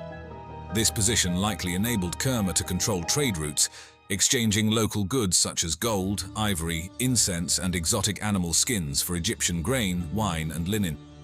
This vibrant trade not only brought economic prosperity, but also facilitated cultural exchange, contributing significantly to the city's development. Continuing from the fascinating historical insights into Kerma's development, the architecture displayed in the Defufa is equally captivating and speaks volumes about the ingenuity of ancient Nubian civilization. The Defufa, a massive mud brick structure that has stood the test of time, remains one of the most enigmatic monuments in African history. Built entirely from mud bricks, its preservation is particularly impressive considering the vulnerability of the material to erosion. The main structure of the Defufa measures about 50 meters in length and 25 meters in width, rising approximately 18 meters high. This monumental size makes it a dominant feature in the flat landscape of the region. The construction technique involved using local Nile mud mixed with straw, which was then sun-dried. The walls are notably thick, some several meters wide, which not only adds to the building's stability, but also its defensive capabilities. The Defufa's internal structure is divided into 3 main platforms, each potentially serving different functions. The first platform may have been used for public ceremonies or gatherings, the second for more exclusive rituals or administrative activities, and the topmost platform likely held sanctuaries or spaces reserved for the elite of Kerma society. Adding to its complexity, the Defufa featured external staircases, a rare element in Nubian architecture, that facilitated access to its various levels, indicating a sophisticated internal hierarchy. The strategic orientation and placement of the Defufa might have also served astronomical purposes, such as marking solstices or equinoxes, a feature common in other ancient monumental structures across the globe. On the summer solstice, you're going to see the sun rising far to the north of east. Go there on the winter solstice, you're going to see it far to the south of east. This architectural giant was not just an isolated structure, it was a central hub for the cultural, political, and religious activities of the Kerma culture. Its towering presence, visible for miles around, not only symbolized the authority and centralized power of Kerma's rulers, but likely also served navigational purposes along the Nile. The religious significance of the Defufa cannot be understated. It was likely a place where rituals were performed to ensure the fertility of the land or the prosperity of the people, effectively integrating the community's spiritual life with its leadership. When comparing the Defufa with the ziggurats of ancient Mesopotamia, both structures share similarities in materials and multi-leveled designs. However, while ziggurats were primarily religious temples, the Defufa's design suggests it combined defensive, administrative, and ceremonial functions, indicating a nuanced approach to public structures in Nubian society compared to Mesopotamian traditions, where a clearer separation between the sacred and administrative was observed. Turning our attention from the architectural marvels of ancient Nubia to the mysterious landscapes of West Africa, we encounter the enigmatic Senegambian stone circles. These remarkable megalithic sites, distributed across the northwestern edge of Senegal and central Gambia, span a vast area from the River Gambia to the River Saloum, covering about 30,000 square kilometers. Notable sites such as Wassou and Kerbach in the Gambia and Siningayen in Senegal draw the curious and the scholarly alike. The physical characteristics of these stone circles are as fascinating as their distribution. Each circle comprises between 10 to 24 stones made from laterite, a dense iron-rich rock. These stones, roughly cylindrical and standing about 1 to 2 meters high, are often organized in concentric circles or double circles, creating a striking visual impact on the landscape. The stone circles first came to broader recognition through the accounts of European travelers in the mid-19th century, but it wasn't until the 20th century that systematic archaeological investigations began. Gambian historian Aliou Ebrima Cham Diouf played a crucial role in documenting these sites extensively during the mid-1900s, advocating for their preservation. His efforts paved the way for more detailed studies. In the 1970s, significant strides in understanding these formations were made through the work of researchers like Pierre Tilloy. These archaeological excavations helped clarify the chronology and cultural significance of the stone circles, revealing a complex societal structure that had the capacity to coordinate the construction of these monumental works. The discovery of these societal structures reshaped our understanding of the prehistoric cultures of West Africa, indicating advanced social organization and cultural sophistication. Our understanding of prehistory must change.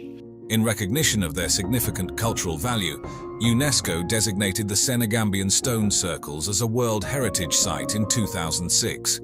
This recognition not only highlights their importance on a global scale, but also has spurred increased archaeological interest and conservation efforts.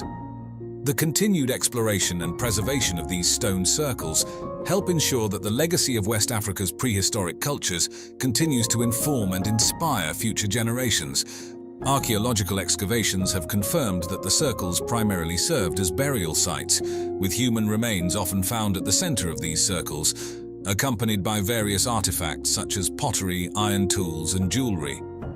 These findings indicate a belief in an afterlife and the practice of offering goods to the deceased, highlighting the deep spiritual and cultural dimensions of the societies that built them. I call you the walking and talking encyclopedia. Thank you, thank you. Let's tell these viewers about where we are. A great wall. It truly is a great wall. There has always been different great walls in the northern border of China. Starting from 2,000 years ago in the Warring States period, the Mongols broke through this part of the mountain and they raided as far as the suburbs of Beijing. What can I say? It's truly a great wall. The view of our planet, I think, is incredible. And the first time you actually see the Earth, it's amazing. The planet is incredibly bright. It is much more bright than you would think it is, and it fills your whole vision. So you can see continents go by, and they're very, very bright. I would be incredibly thrilled to be part of anything that involves getting on a rocket and leaving the planet again. Imagine gazing down at Earth from the vastness of space and spotting a man-made structure so immense it rivals the visibility of natural landmarks. Evidence from much earlier megalithic construction is hiding in plain view. This feat of human engineering, akin to the iconic Great Wall of China, isn't just a testament to our ancestors' ingenuity. It's a modern marvel that can be seen from the space above. I think we're looking at hints and clues that something is missing in our story. What is this colossal structure? Stick around and find out while we explore first the mystery behind the massive wall in China. The Great Wall of China is a profound legacy left by various dynasties that shaped its path through history.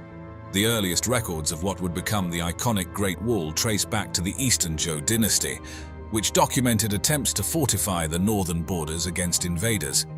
With the rise of the Qin dynasty around 221 BC, significant strides were made in wall construction under the reign of Emperor Qin Shi Huang. He initiated the unification of various regional walls, which were initially built with tamped earth and local materials, creating a consolidated defense system against northern threats. This set the foundation for the extensive expansions that would follow. As the baton passed to the Han dynasty, they took the construction of the wall a step further into Mongolia. This was primarily to protect the Silk Road, which was vital for trade and strategic movements. During this era, materials like reeds and willow branches were incorporated into the layers of earth, showcasing an innovative utilization of available resources to strengthen the fortifications. I can't help thinking time capsule, that there was an intention to preserve this. The adaptability and durability of these materials played a crucial role in the longevity of the wall. However, it was during the Ming dynasty, post-Mongol invasions, that the Great Wall saw its most definitive reconstruction. The Ming era not only reinforced the wall using stones and bricks, but also introduced sophisticated architectural features such as battlements, watchtowers, garrison stations, and troop barracks. This period is responsible for much of what is today recognized as the Great Wall, symbolizing the pinnacle of defensive architecture developed over centuries. The Records of the Grand Historian by Sima Qian offers a rich historical account of these developments. His writings provide invaluable insights into the construction processes, the strategic imperatives, and notably, the harsh and often brutal conditions faced by the laborers involved. This documentation highlights the immense human effort and the significant costs endured during the wall's early phases, painting a vivid picture of ancient Chinese society and its unyielding drive to protect and prosper. Continuing from the historical accounts, the 20th century marked a significant era for the Great Wall of China as systematic archaeological studies began to unravel its mysteries further. Teams from China and around the world embarked on meticulous research, unearthing a variety of artifacts and materials. These findings have been pivotal in dating different segments of the wall and shedding light on the diverse construction methods employed over the centuries. The archaeological excavations revealed that the choice of construction materials varied significantly across different regions of the wall. For instance, in the rugged northern terrains, granite was predominantly used, reflecting its local abundance and durability. Conversely, in the flatter plains, builders commonly used rammed earth. This technique involved compacting layers of earth known locally as hangtu, which was both economical and readily available.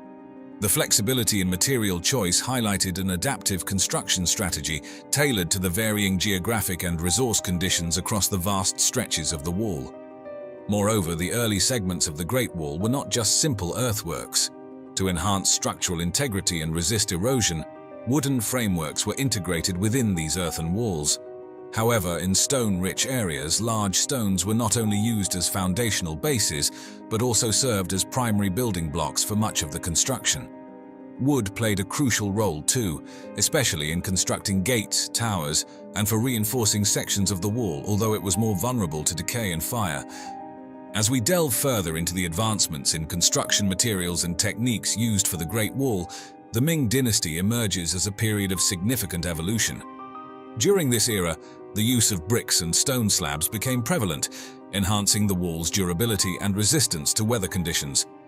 The uniform size and shape of the bricks simplified the construction process, as they were easier to handle and lay compared to the irregular stones used previously. This uniformity not only sped up construction, but also contributed to the overall structural integrity of the wall. Recognizing the massive requirement for these materials, builders strategically established kilns close to the construction sites. This was a practical solution to the logistical challenge of transporting heavy materials across vast distances, It's estimated that these kilns churned out hundreds of millions, possibly even billions of bricks throughout the dynasty, each one contributing to the grandeur of the wall. There are unexplained issues in our past, which are presently not explained by the system that teaches us about the past. One of the most fascinating advancements was the introduction of sticky rice mortar. This innovative material came about during the Ming dynasty, when builders began mixing a paste made from sticky rice with lime. The result was a mortar that not only held bricks together more effectively, but also offered enhanced water resistance and strength. This organic-inorganic composite was revolutionary, making the wall far more durable than many might have anticipated. Recent studies have underscored the effectiveness of this mortar, revealing its unique ability to withstand significant pressure and resist aging, which is why many sections of the wall still stand robustly today. Building the Great Wall of China was not just a monumental architectural achievement, but also a colossal human endeavor. The workforce required to construct such an extensive structure included millions of individuals over the centuries: soldiers, peasants, convicts, and even intellectuals who had fallen out of favor with those in power. These laborers were mobilized across various dynasties, each contributing to different sections and aspects of the wall's construction. The conditions these workers faced were incredibly harsh. Minimal supplies, brutal climates, and grueling physical labor were the norms. Many laborers did not survive the harsh winters, suffering from exhaustion and malnutrition. Historical records even suggest that some of the deceased were buried within the wall itself, which has led to the legend of the wall being referred to as the world's largest graveyard. Shifting our focus from the ancient architectural feats to a modern marvel of engineering, this structure known as the Bingham Canyon Mine, also known as the Kennecott Copper Mine, presents another extraordinary example of human ingenuity that can be seen from the heights of space. Located in the Oquirrh Mountains southwest of Salt Lake City, Utah, this mine has been a beacon of industrial achievement since its inception in 1906. The origins of the mine trace back to 1898, when it was first developed by Enos Andrew Wall, who formed the Boston Consolidated Mining Company. The landscape of the mine changed dramatically in 1910 when it was acquired by the Kennecott Copper Corporation, marking the beginning of large-scale operations that have continued to this day. This makes it not only one of the oldest, but also one of the most productive mines in the United States. Bingham Canyon is primarily an open-pit mine, a type of mining operation that involves digging out large open pits to access ore deposits below the surface. This method has seen several technological advancements at the mine, notably the first use of large-scale electric shovels in 1926 and the introduction of haul trucks in 1937, which revolutionized the way materials were moved within the mine. Over the years, the mine has produced more copper than any other mine in the world, totaling over 20 million tons. But copper isn't the only resource extracted here. Significant amounts of gold, silver, and molybdenum have also been produced, contributing to its status as a cornerstone of global mining. The impact of the mine extends beyond just production. The excavation has provided geologists with a detailed cross-section of the Earth's crust, offering invaluable insights into geological strata and ore deposit formations. This has been a boon for the field of economic geology, enhancing our understanding of the natural processes that shape our planet. Another intriguing aspect of the mine is its influence on aircraft navigation. The sheer size of the excavation has disturbed the local gravitational field to the extent that compass readings can become erratic for pilots flying overhead. This massive pit has literally reshaped the landscape and the magnetic field surrounding it. Speaking of size, the Bingham Canyon Mine is enormous. At its widest point, it spans about 2.5 miles and reaches depths of more than 3/4 of a mile. To put that into perspective, the pit is so large that two of the world's tallest buildings, the Burj Khalifa, could lay end to end at its base and still be dwarfed by the scale of the excavation. The Terracotta Army was far more than just a way for Qin Shi Huang to be protected in the afterlife. It was a massive statement piece, a symbol of his absolute power meant to echo through the centuries. After all, this wasn't just about a secure burial. This was about ensuring China would never forget the man who had unified it under his iron rule. Ancient Chinese beliefs saw the afterlife as a direct reflection of one's earthly life. By surrounding himself with his all-conquering army, Qin Shi Huang sought to retain his might, his status, and his dominance beyond his mortal years. But earthly power alone wasn't enough. To truly rule as an emperor, You needed divine backing, the mandate of heaven that signaled the gods approved of your rule. The sheer size and detail of the terracotta army were meant to leave no doubt that Qin Shi Huang held this divine approval, and that his right to rule extended even into the realm of the dead. Imagine the awe new recruits must have felt if they truly believed their likenesses would continue serving their emperor for eternity. The sheer scale of the terracotta army is truly staggering. The soldiers are life-sized, and some high-ranking officers are even taller, emphasizing their leadership and might. Horses, life-sized as well, add to the realism. You're not just seeing an army, you're seeing it arranged in meticulous battle formations within massive pits so vast they could easily house several football fields. The chariots that accompany them are intricate works of art in their own right, some even including ornate canopies, as if ready to carry a high-ranking officer into battle. The logistics of creating this masterpiece within a few short decades must have been extraordinary. They likely used a method of modular design, similar to creating terracotta roof tiles, to build the figures in an assembly line fashion, but to fire these massive figures in kilns large enough and achieve the right temperatures must have been a technical and engineering marvel at the time. Each soldier was given unique features, facial expressions, wrinkles, different hairstyles, and their armor intricately carved to mimic leather or metal. This speaks to an incredible commitment to detail and massive artistic undertaking. To achieve this would have required not only vast numbers of laborers, but an organized hierarchy of craftsmen and project managers to pull off a feat of this magnitude. The terracotta army isn't just about showcasing Qin Shi Huang's might or reinforcing his divine right to rule. Look closer, and you realize it's a remarkably personalized project. Despite the massive scale, there seems to have been a desire to represent the real faces of the soldiers who served and conquered under his command. This wasn't about mindless copies, it was about capturing the spirit of his army. Studies show immense diversity in the faces, evidence of the vast swathe of territory Qin Shi Huang had unified.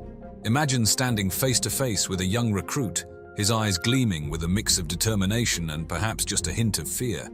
Or maybe you find yourself looking at a grizzled veteran with laugh lines and a weathered brow that speaks of countless campaigns. You see mustaches, beards, and every expression from hardened resolve to a flicker of worry. It's a testament to the sculptors and the might of the newly unified China itself. The variety doesn't end there. Hairstyles change, with some figures sporting neat top knots and others elaborate braids that may have signaled rank or division within the army. Even the seemingly minor details are individualized. Subtle variations in the shape of ears and eyebrows make these sculptures feel incredibly lifelike. Clothing tells a story too. Yes, there's armor, but officers boast more elaborate plating and designs. The textures of simpler tunics hint at the different fabrics worn depending on a soldier's role within the army. It's not just about the faces, it's about capturing the essence of a warrior. Artists sculpted hints of muscle definition beneath tunics, perhaps reflecting seasoned veterans or soldiers with more physically demanding battlefield roles. Wrinkles and battle scars speak to both hardships endured and simple aging, making these soldiers silent yet incredibly expressive portraits. Eyes hold a special power. From a focused gaze to a furrowed brow, they speak without words. Sadly, we see the terracotta army in its faded state, but traces of paint tell another story. Dazzling reds, greens, blues, and more once covered their surface. The vibrancy is lost to us, but the purpose might not be. These colors were likely significant, used to visually distinguish between military units, or make some troops stand out on a chaotic battlefield. But just as with faces, color was another layer of individuality and realism lost to the passage of time. The terracotta army, though awe-inspiring, almost makes you wonder, if this is the welcome party, just what awaits within the emperor's main tomb. The mound marking its location is unassuming, yet it might hold wonders that dwarf even the terracotta soldiers. Historical texts hint at an underground palace of extraordinary ambition and potentially lethal design. Sima Qian, a historian writing just a century after Qin Shi Huang's death, left tantalizing yet chilling accounts. He paints a picture of a subterranean microcosm. Rivers of flowing mercury replicating China's waterways, a starry night sky recreated on the ceiling with precious jewels, and hidden chambers rumored to be overflowing with treasures. Think about the kind of dedication and resources needed to create a lavish afterlife replica of an entire empire. Modern science chillingly backs up parts of this fantastical description. Surveys around the tomb mound reveal unnaturally high mercury levels in the soil. Are those the remnants of Sima Qian's mercury rivers? Scans of the area suggest a massive structure lies hidden underground, but the Chinese government wisely takes a cautious approach. Excavating such a complex site could be fraught with danger. The threat of booby traps, the toxic threat of mercury exposure, and the fragile state of artifacts untouched for millennia would demand extraordinary care. The Terracotta Army wasn't the only preparation Qin Shi Huang made for his afterlife protection. Alongside the pits, archaeologists unearthed a staggering number of real weapons. Swords in excellent condition with sharp blades, crossbows with working mechanisms. These weren't just for show. They could arm the silent terracotta force should something in the afterlife necessitate their intervention. This raises an unsettling question. What if it's all a magnificent deception? Qin Shi Huang was a master strategist. What if the terracotta army was merely a distraction, his true resting place hidden elsewhere? If so, it's incredibly effective. No one has yet found a burial site containing the remains of the vast army that would have served under such a powerful emperor.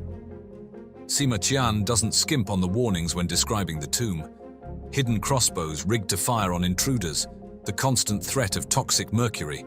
It all paints a gruesome picture designed to ward off potential tomb raiders. Even today, local legends swirl around the tomb, filled with talk of supernatural curses and misfortunes befalling those who disturb its sanctity. Were these simply stories arising from fear, or deliberate deterrence planted centuries ago? And then there's a technological surprise. Those weapons found alongside the terracotta army have a chrome oxide coating that prevented rust. This was a preservation technique not thought to have been developed in the Western world for centuries later. Did Qin dynasty artisans discover this method on their own, or potentially stumble upon it while experimenting with other processes? The terracotta army isn't just an awe-inspiring sight. It's a testament to the extraordinary circumstances that allowed it to survive for over 2 millennia. Think about it. Clay figures buried underground, some damaged by collapsing pits and centuries of water intrusion, yet still intact enough for us to marvel at today. Part of it comes down to being forgotten. As time passed, the pits were buried, shielding the figures from the immediate threat of vandalism or the destructive effects of changing landscapes. Terracotta itself is a surprisingly durable material. When fired at the right temperatures, it becomes incredibly hard and resilient.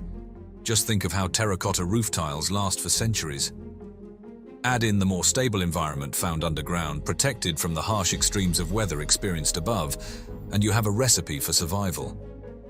Yet it wasn't just ideal conditions, there's an element of sheer luck at play.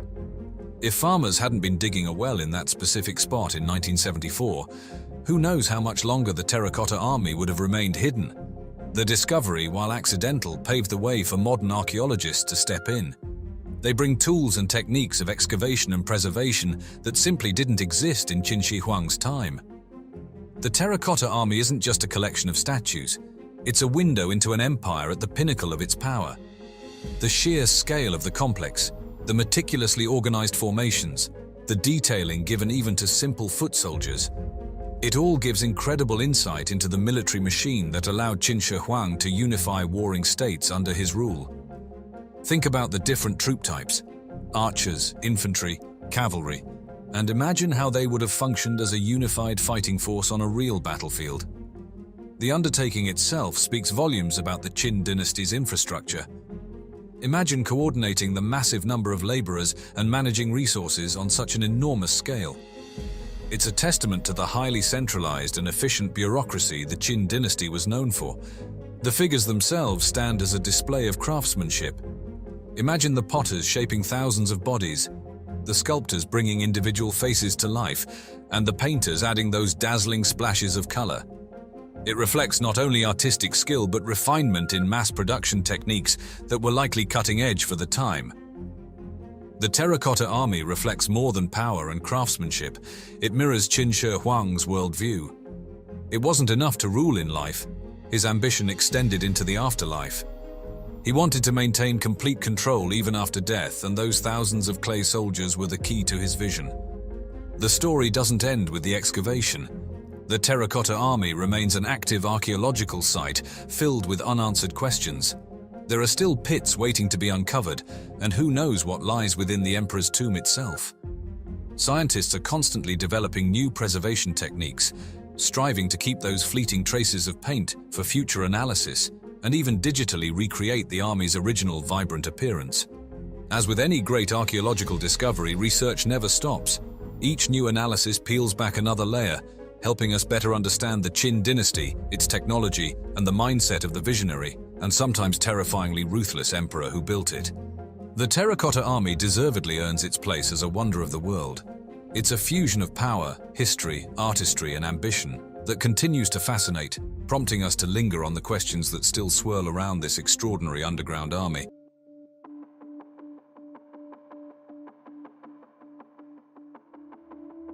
The Caucasus Mountains, a fortress of stone and ice, harboring secrets older than recorded history.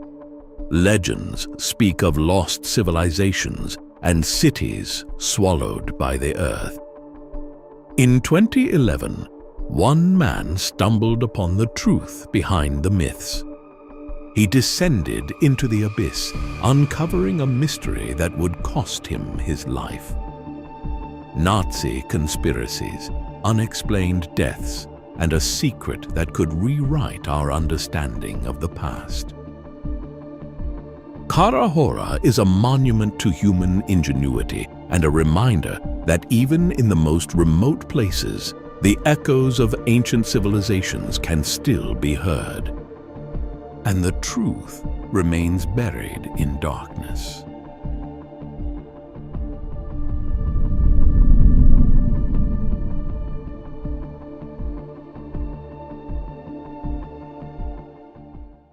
In the remote wilderness of the North Caucasus, nestled within the Kabardino-Balkaria Republic, lies a rugged and untouched landscape. Towering mountains and vast, desolate stretches of wilderness guard the secrets of this isolated region. Few dare to venture here, but in 2011, Russian speleologist Arthur Zhemukov uncovered something that would challenge our understanding of ancient history. While exploring the peak of Kara Hora mountain, Zhemukov stumbled upon what appeared to be a simple vertical fissure in the earth. However, as he and his team descended, they realized this was no ordinary cave. The walls were lined with geometrically precise stone slabs arranged so perfectly that it became clear this was the work of human hands. The shaft, which initially appeared natural, revealed itself to be a man-made structure. Driven by curiosity, the team continued their descent. The polished stone walls plunged 130 feet before opening into a vast underground hall, standing an imposing 36 meters high. The shaft itself extended over 350 feet, constructed from massive megalithic blocks that fit together with near-perfect precision. The blocks formed right angles, leaving minimal gaps between them. Such craftsmanship raised serious questions. Who could have built such a structure? And how did they achieve such accuracy? Within the hall, Zhemukov's team found stone blocks resembling columns, arranged with such care that the site appeared to have been constructed for a specific purpose. The polished walls bore an uncanny resemblance to the Grand Gallery of the Pyramid of Khufu in Egypt. As they explored further, the passageways narrowed, some becoming too tight for even a child to pass through. Although they could not fully explore the structure, the evidence pointed to a single conclusion. This was no natural cave. It was a man-made structure of astonishing complexity. The scale and precision of the megalithic blocks raised profound questions. Some of the stones weighed over 200 tons, yet they had been fitted together with minimal gaps, much like other ancient wonders. What kind of technology could have enabled such an ancient civilization to construct such a monumental structure? As word of the discovery spread, it attracted the attention of other researchers. Vadim Chernobrov, head of Cosmopoisk, a Russian organization studying anomalies, joined Zhemukov on further expeditions. Using precise measurements, Chernobrov mapped the explored sections, and produced a 3D model comparing the shaft to a Soviet space rocket. His findings emphasized the artificial design of the structure. Despite the overwhelming evidence that the Kara Hora shaft was man-made, its purpose remained a mystery. Chernobrov speculated that it might have had a technological function, possibly serving as part of a larger machine or seismological research facility. The narrow passageways suggested the structure was not designed for habitation, but for a more obscure purpose. Other researchers put forward bolder theories, suggesting that the shaft might be part of a long-lost pyramid buried beneath the mountain. Climbers exploring the region noted that there was constant airflow within the shaft, possibly indicating it once functioned as a ventilation system for a more extensive underground complex. Regardless of differing opinions, one thing became clear. The Kara Hora shaft was not a natural formation. As Zhemukov continued his research, he began to uncover links between the Kara Hora shaft and ancient legends passed down through generations in the North Caucasus. Myths of vast underground cities, built by forgotten civilizations, seemed eerily consistent with the structure's megalithic construction and geometric precision. The evidence suggested these legends might be rooted in fact. One particularly chilling connection tied the Kara Hora shaft to World War II. During the war, Germany launched Operation Edelweiss, an attempt to seize the oil-rich Caucasus region. For some leaders, however, the region held more than just strategic value. Heinrich Himmler, head of the SS, had a deep fascination with the occult and believed the Caucasus might hold clues to the origins of the Aryan race. Himmler's organization, the Ahnenwerber, scoured the world for ancient knowledge. Their interest in the Caucasus region, known for its legends of underground cities, was no coincidence. Zhemukov's research revealed that German soldiers had come dangerously close to discovering the Kara Hora shaft during their occupation of the area. Near the entrance, they carved a swastika, a mark that suggested German researchers were on the hunt for ancient Aryan cities. Even more astonishing was the discovery of an ancient swastika near the same site, far older than when the German army first existed. Could it have been left by the civilization that built the shaft? Zhemukov believed that the Kara Hora shaft wasn't an isolated site. He speculated that it was part of a larger network of ancient structures, remnants of a forgotten civilization hidden deep within the Caucasus Mountains. However, just as he prepared to deepen his research, tragedy struck. In 2015, after making what he described as a significant new discovery, Zhemukov died in a car accident under mysterious circumstances. His sudden death shocked the research community, and some suspected it was no mere accident. Several other researchers connected to the Kara Hora shaft had also died under suspicious circumstances. Vadim Chernobrov, who had worked closely with Zhemukov on many expeditions, passed away from cancer just 2 years later. Others involved in the research also met untimely deaths, adding to the air of mystery and danger surrounding the Kara Hora shaft. In the years following these tragedies, exploration of the shaft came to a halt. For a time, it seemed as though the mysteries of the Kara Hora shaft would remain buried. However, in 2017 and 2018, a man named Alexander Sploshnov ventured into the region, capturing a series of photographs that reignited interest in the site. His photos, uploaded to social media, confirmed what Zhemukov and Chernobrov had long suspected. The Kara Hora shaft was not a natural formation. Sploshnov's images revealed massive stone blocks, cut with remarkable precision, as well as what appeared to be machine marks, hinting at advanced technology. Other photos showed stone formations buried beneath the soil, suggesting that the area had once been a major construction site. Despite these tantalizing discoveries, no new expeditions have been launched. The shadow cast by the deaths of those connected to the site, combined with its remote and inhospitable location, has kept the mysteries of the Kara Hora shaft locked away. To this day, the origin and purpose of the shaft remain unsolved. Was it part of an ancient, advanced civilization? Or did it serve a purpose we have yet to understand? If proven to be man-made, the Kara Hora shaft would rank among the largest and most sophisticated megalithic sites on Earth, rivaling the pyramids of Egypt. Yet for now, its secrets remain hidden, waiting for a new generation of explorers brave enough to uncover them. If you enjoyed this video, then you're going to love our next adventure, Egyptian Mystery, Hathor Temple Ancient Carvings, that archaeologists say make no sense.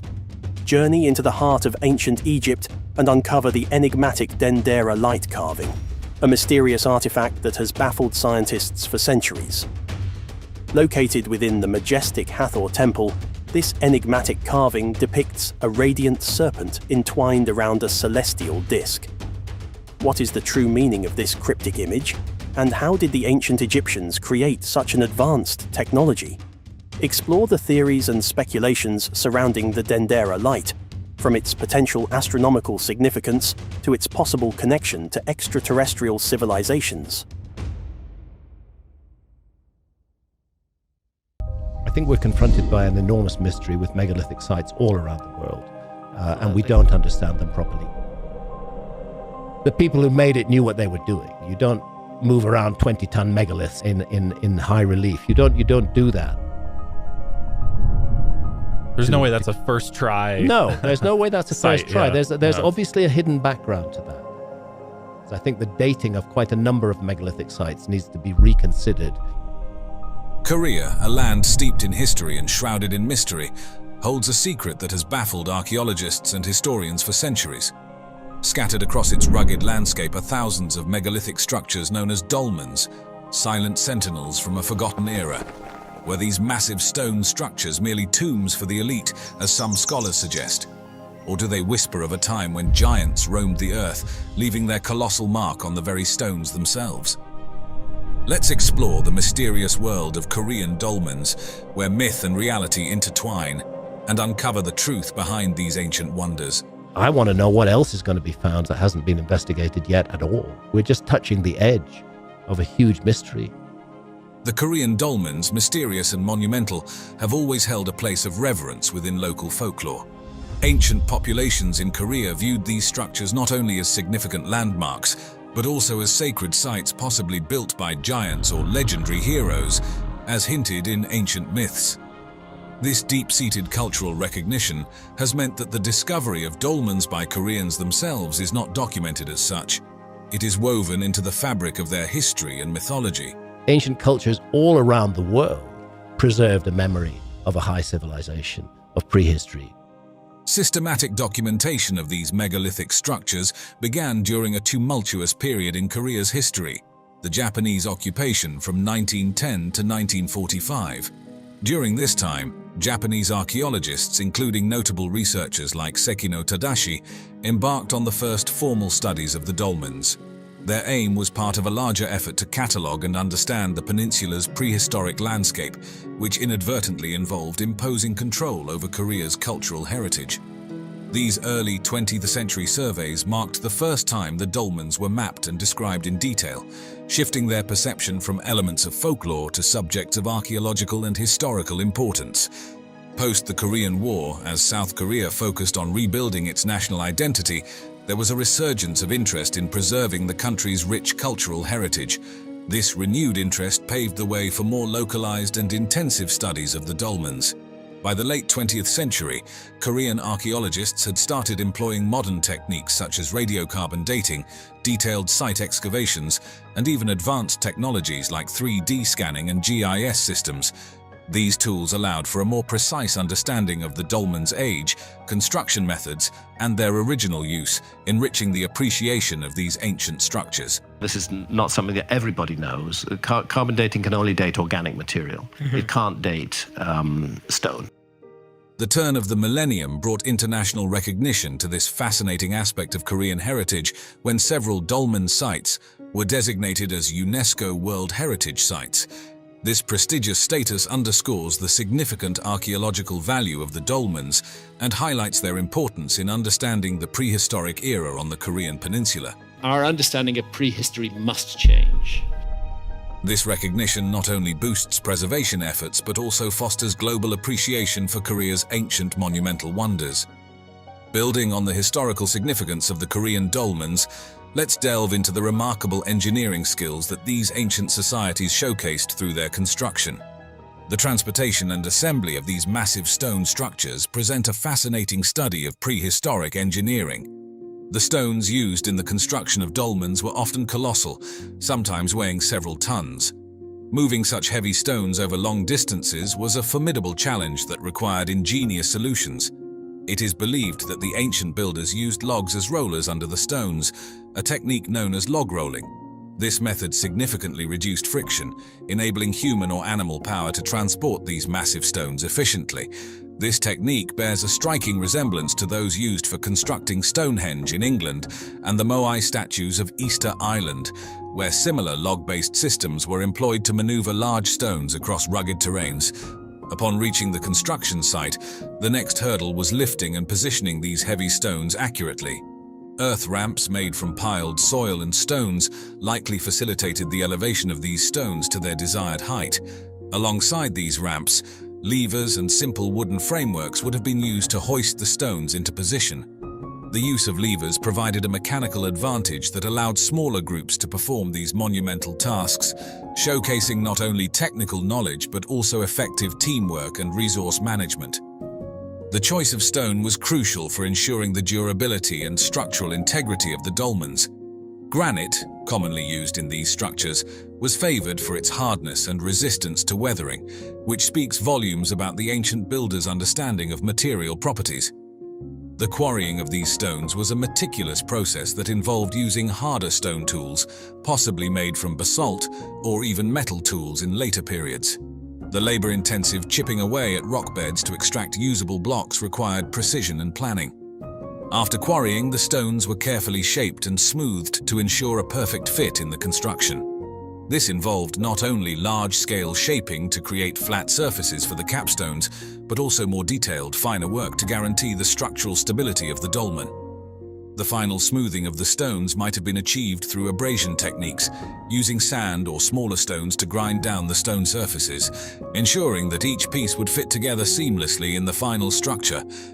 The strategic placement and precise alignment of these structures highlight a sophisticated knowledge of astronomy and engineering. We think it makes more sense, take the geology, take the astronomy. This monument has its origins 12,000 years ago. The dolmens were not simply erected in random locations, but were carefully placed to align with specific astronomical events, such as the solstices. This alignment suggests that the dolmens served dual purposes, not only as tombs but also as astronomical observatories. The precision required for such alignment indicates that the builders possessed an advanced understanding of astronomy and geometry, which is quite remarkable for any prehistoric society. The installation process of the dolmens also reflects an in-depth understanding of structural stability. The foundation pits for the upright supporting stones were dug deep into the ground, ensuring a secure base capable of supporting the massive weight of the capstone. This indicates a grasp of soil mechanics that was well ahead of its time. Furthermore, the upright stones were often positioned at a slight inward angle, a strategic choice that enhanced the stability of the structure by evenly distributing the weight of the capstone and improving the overall durability of the dolmen. When we compare these construction techniques with those used in ancient Egypt, we find interesting parallels and contrasts. Like the builders of the Egyptian pyramids, the creators of the Korean dolmens utilized ramps and levers to move and position large stones. However, the purposes and accessibility of these structures were quite different.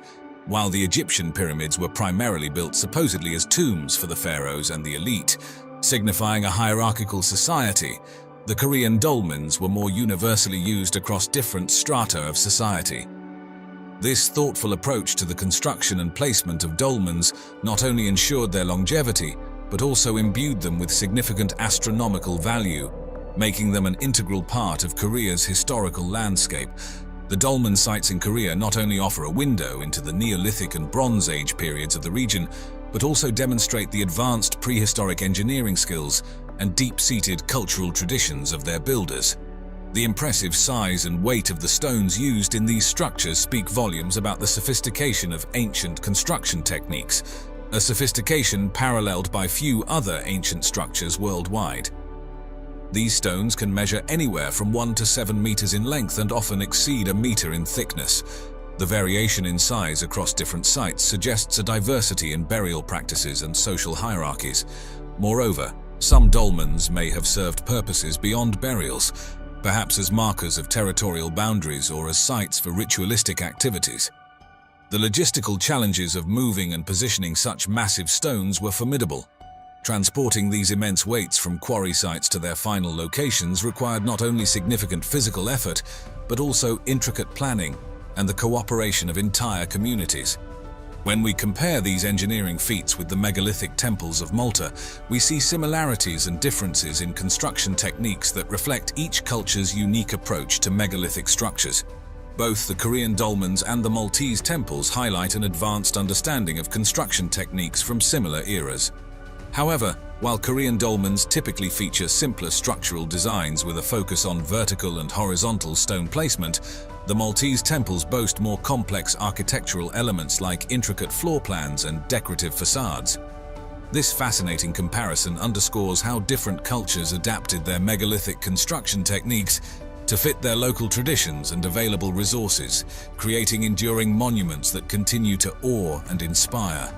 This is our planet, beautiful planet from a Russian satellite as it looks today, but it hasn't always looked like that. How can we possibly get to grips with our past if we don't take account of the fact that we've lost 10 million square miles of the record? The discovery of Easter Island by European explorers is a story filled with intrigue and remarkable historical details. It was the Dutch explorer Jacob Roggeveen who first came upon Easter Island on a quest for the mythic southern continent. His arrival on the island, which coincided with Easter Sunday in 1722, led to its modern name. Roggeveen, commanding a fleet of 3 ships, the Arend, Tienhoven and Afrikansche Galie, was the first to document the mysterious Moai statues and the island's sparse vegetation. The statues, massive and imposing, puzzled Roggeveen and his crew, who wondered about the methods the islanders used to transport these colossal figures, given the apparent lack of sufficient timber or robust ropes. The name Easter Island reflects a common practice of the time, naming newly discovered lands based on significant events or days, which also expanded European maps of the Pacific and fueled further exploration and eventual colonization of these remote areas. Easter Island's discovery not only marked a major geographical milestone, but also piqued European interest in the Pacific Islands. Easter Island's extreme remoteness is one of its most fascinating aspects. Located in the southeastern Pacific Ocean, it is one of the most isolated inhabited islands on Earth. The original settlers, the Polynesians, were skilled navigators who likely arrived around 1200 CE. This isolation had a profound effect on the island's ecology and culture. Initially rich in flora, human settlement led to significant deforestation, altering the island's ecological balance. Over centuries, the isolation shaped a unique cultural evolution, marked by distinct architectural and artistic achievements, including the creation of the Moai. These statues were not merely artistic expressions, but were integral to the social and religious life on the island, embodying ancestors and serving as protectors of the communities. Moreover, the island's location made it an ideal place for astronomical observations. The Rapa Nui, like other Polynesians, were adept at celestial navigation, using the stars to guide their way across vast oceanic distances. This skill underscores the significant navigational capabilities required to reach such a remote destination and maintain a society there. A comparison that highlights the extent of Easter Island's isolation involves Tristan da Cunha in the South Atlantic Ocean. Like Easter Island, Tristan da Cunha is extremely remote, located over 2,400 kilometers from the nearest continent, Africa. However, Easter Island's isolation is even more pronounced, with its closest inhabited neighbor, Pitcairn Island, over 2,000 kilometers away, and the nearest continental point in Chile nearly double that distance. This comparison not only emphasizes the vast distances involved, but also the remarkable navigational skills that allowed the Polynesians to settle and thrive on Easter Island, profoundly shaping its unique cultural and ecological development through centuries. The Moai statues of Easter Island are not only a testament to the island's rich cultural heritage, but also stand as some of the most iconic archaeological features in the world. These statues were primarily carved from volcanic tuff, a type of compressed volcanic ash sourced from Rano Raraku, a volcanic crater which doubled as a quarry. This material, though softer and easier to carve, required delicate handling to avoid damage. The native carvers used tools made from a harder type of rock, basalt, known locally as toki, to shape these magnificent figures. The diversity in size and design of the nearly 900 moai is striking. They range from modest figures about 1 meter tall to towering giants that reach up to 10 meters and weigh over 80 tons. Some of the unfinished statues at the quarry suggest that the moai could have reached even greater sizes, with the largest estimated to be about 21 meters tall. These statues were not just isolated pieces of art, but were typically mounted on stone platforms called ahu, which lined the island's coastline. Far from mere pedestals, these ahu were sacred sites, often embedded with burial chambers for the elite, and were central to the spiritual and communal life of the Rapa Nui people. Interestingly, not all moai face inland. While the majority do, overseeing the villages and supposedly watching over their inhabitants, some face the ocean. This orientation may have had different symbolic or practical purposes, such as marking territorial boundaries or serving as navigational aids. The most spiritually significant aspect of the moai was their eyes, made from coral with either obsidian or red scoria pupils, inserted only during special ceremonies to imbue the statues with mana, a spiritual force believed to protect and benefit the community. These imposing figures represented the deified ancestors of the Rapa Nui, believed to provide spiritual strength and maintain a connection with the spirit world. More than mere representations, the moai were considered actual embodiments of these ancestors, imbued with a potent presence.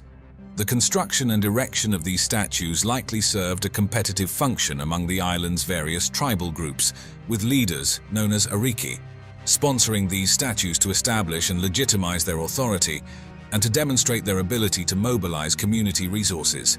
Moreover, the moai played a significant role in unifying the island's population, with shared religious beliefs and communal participation in their construction and transport reinforcing social cohesion and cultural identity. It is enlightening to compare these statues to the colossal heads sculpted by the Olmec civilization in Mesoamerica. Like the moai, the Olmec heads were massive stone sculptures representing human faces, carved between 900 BCE and 400 BCE. These heads are believed to portray rulers or other significant figures, fulfilling roles of political or religious symbolism similar to those of the moai. Despite being created by cultures separated by thousands of kilometers and many centuries, both the moai and the Olmec heads underscore the universal use of monumental statuary to express power, authority, and religious significance across disparate human societies. This comparison highlights the remarkable ways in which different cultures have utilized monumental sculpture to convey and preserve their legacies. The moai statues of Easter Island are not only a testament to the island's past civilizations, but also a window into the impressive capabilities and daunting challenges faced by the Rapa Nui people. These iconic statues were meticulously carved from volcanic tuff, a material sourced from the Rano Raraku quarry. Artisans used basalt stone tools to carefully outline and then gradually detach the moai from the rock face, a painstaking process that could span months or even years depending on the statue's size. Transporting these colossal figures to their final resting places on the island's ahu was an engineering feat that continues to fascinate historians and archaeologists today. Several theories have been proposed about how the Rapa Nui might have moved the moai. One theory suggests the use of wooden rollers, which would have required significant deforestation. Another posits that the statues were placed on sledges that slid over logs or greased wooden tracks. However, perhaps the most captivating theory is that the statues were walked to their locations using ropes in a rocking motion, a method supported by recent experimental archaeology. These experiments have successfully demonstrated that a replica moai could be moved by a few dozen people using ropes, providing evidence that this could explain the minimal wear on the bases of transported statues and the absence of extensive drag marks. As the demand for larger and more statues grew, the environmental impact became increasingly severe. The extensive use of wood for transport methods contributed to deforestation, exacerbating soil erosion and reducing the island's capacity to build canoes, essential for fishing and transportation. This environmental strain, coupled with intense social demands to build and transport these massive figures, likely put considerable stress on the social fabric of the island, intensifying competition among clans and leading to conflicts and warfare. The situation worsened with the arrival of Europeans in the 18th century, who brought with them diseases to which the Rapa Nui had no immunity. This, along with the removal of some moai by European explorers and colonists, severely impacted the island's demographic and cultural landscape. Amidst these challenges, an interesting theory emerged suggesting that the construction of the moai was a form of ecological overreach. This theory posits that the competitive construction of ever larger statues led to unsustainable practices, such as the over-harvesting of essential natural resources. This ecological overreach may have triggered a vicious cycle of environmental degradation, resource shortages, social upheaval, and population decline, serving as a stark reminder of the potential consequences when cultural ambitions clash with environmental limits. This narrative underscores the delicate balance between cultural achievements and ecological sustainability, a balance that, once lost, can lead to the decline of an entire civilization. We have been taught that civilization is entirely an invention of the old world. That view is very firmly embedded in our own cultural arrogance, that it all began here between the Tigris and the Euphrates rivers. Certainly nobody until very recently has been open to consider the Americas as a place where civilization might have begun. As society got more advanced in this time, it seems we have less and less dependence on astronomy. Why would astronomy play as big of a role in them where everything is pointing to X, Y, and Z stars? Well, first of all, let's consider what we mean by advanced. What is an advanced civilization? Are we really an advanced civilization? That is one of the mistakes in looking for a quote-unquote advanced civilization in the past, is that we tend to be looking for ourselves. Nestled in the verdant landscape of County Meath, Ireland, Newgrange stands as one of Europe's most enigmatic prehistoric monuments. This ancient passage tomb, part of the larger Brú na Bóinne complex, is renowned for its precise alignment with the winter solstice sunrise. On the summer solstice, you're going to see the sun rising far to the north of east. Go there on the winter solstice, you're going to see it far to the south of east. Constructed over 5,000 years ago, Newgrange has captivated scholars and visitors with its mysterious origins, intricate megalithic art, and its dual role as a ceremonial site and burial place. Its discovery and study have peeled back the layers of Neolithic society, revealing their engineering prowess and deep spiritual and astronomical understandings. And that's why we get the astrological ages. Again, mainstream science sneers at these things. Interestingly, while Newgrange was known to the local population of the Boyne Valley, it didn't capture the attention of scholars and historians until much later. To think that somebody was here 5,000 years ago, I think it must be as close to immortality as you could hope to get to. The journey of rediscovering Newgrange began before the scholarly world took an interest, when it was merely part of the local folklore and agricultural landscape. It wasn't until the late 17th century that it started to draw scholarly eyes, notably through the works of Sir William Wilde in the 19th century. Wilde, better known as the father of playwright Oscar Wilde, was an accomplished antiquarian who documented various archaeological sites across Ireland. His works laid the groundwork for future explorations, though the most pivotal moment for Newgrange came in 1699 during an everyday activity: road construction. A lot of archaeology that gets done doesn't get done because of a targeted search. It may be because a dam is being built, or a new highway is being built. The landowner, Charles Campbell, needing stones for building a road, directed his workers to the large mound on his property. As they dug into the mound, they unexpectedly broke through to a main passageway, unveiling the entrance to what they would soon realize was an ancient passage tomb. This accidental breakthrough led the workers to explore the inner chambers and passageways, where they discovered human bones and possible grave goods, suggesting that the site was used as a burial ground. These initial, albeit informal excavations began to reveal the megalithic art and the structural complexity that Newgrange housed. I can't help thinking time capsule, that there was an intention to preserve this. Recognizing the potential importance of the site, Campbell made initial records of the discoveries. However, these records were quite rudimentary and didn't capture the full archaeological value of the site. As word spread, Newgrange began attracting visitors and curiosity seekers by the early 18th century, turning it into an early form of a tourist attraction. These early tourists left behind accounts that provide a valuable perspective on the site's condition and the public perception over the centuries. The rekindled interest in Newgrange had a significant impact on the study of Neolithic Ireland, leading to more systematic studies and eventually to the extensive excavations carried out by Michael J. O'Kelly in the 20th century. First of all, Professor, how did this great big stone and so many of them get up here? Many of these big stones were lying about on the land surface since the end of the Ice Age.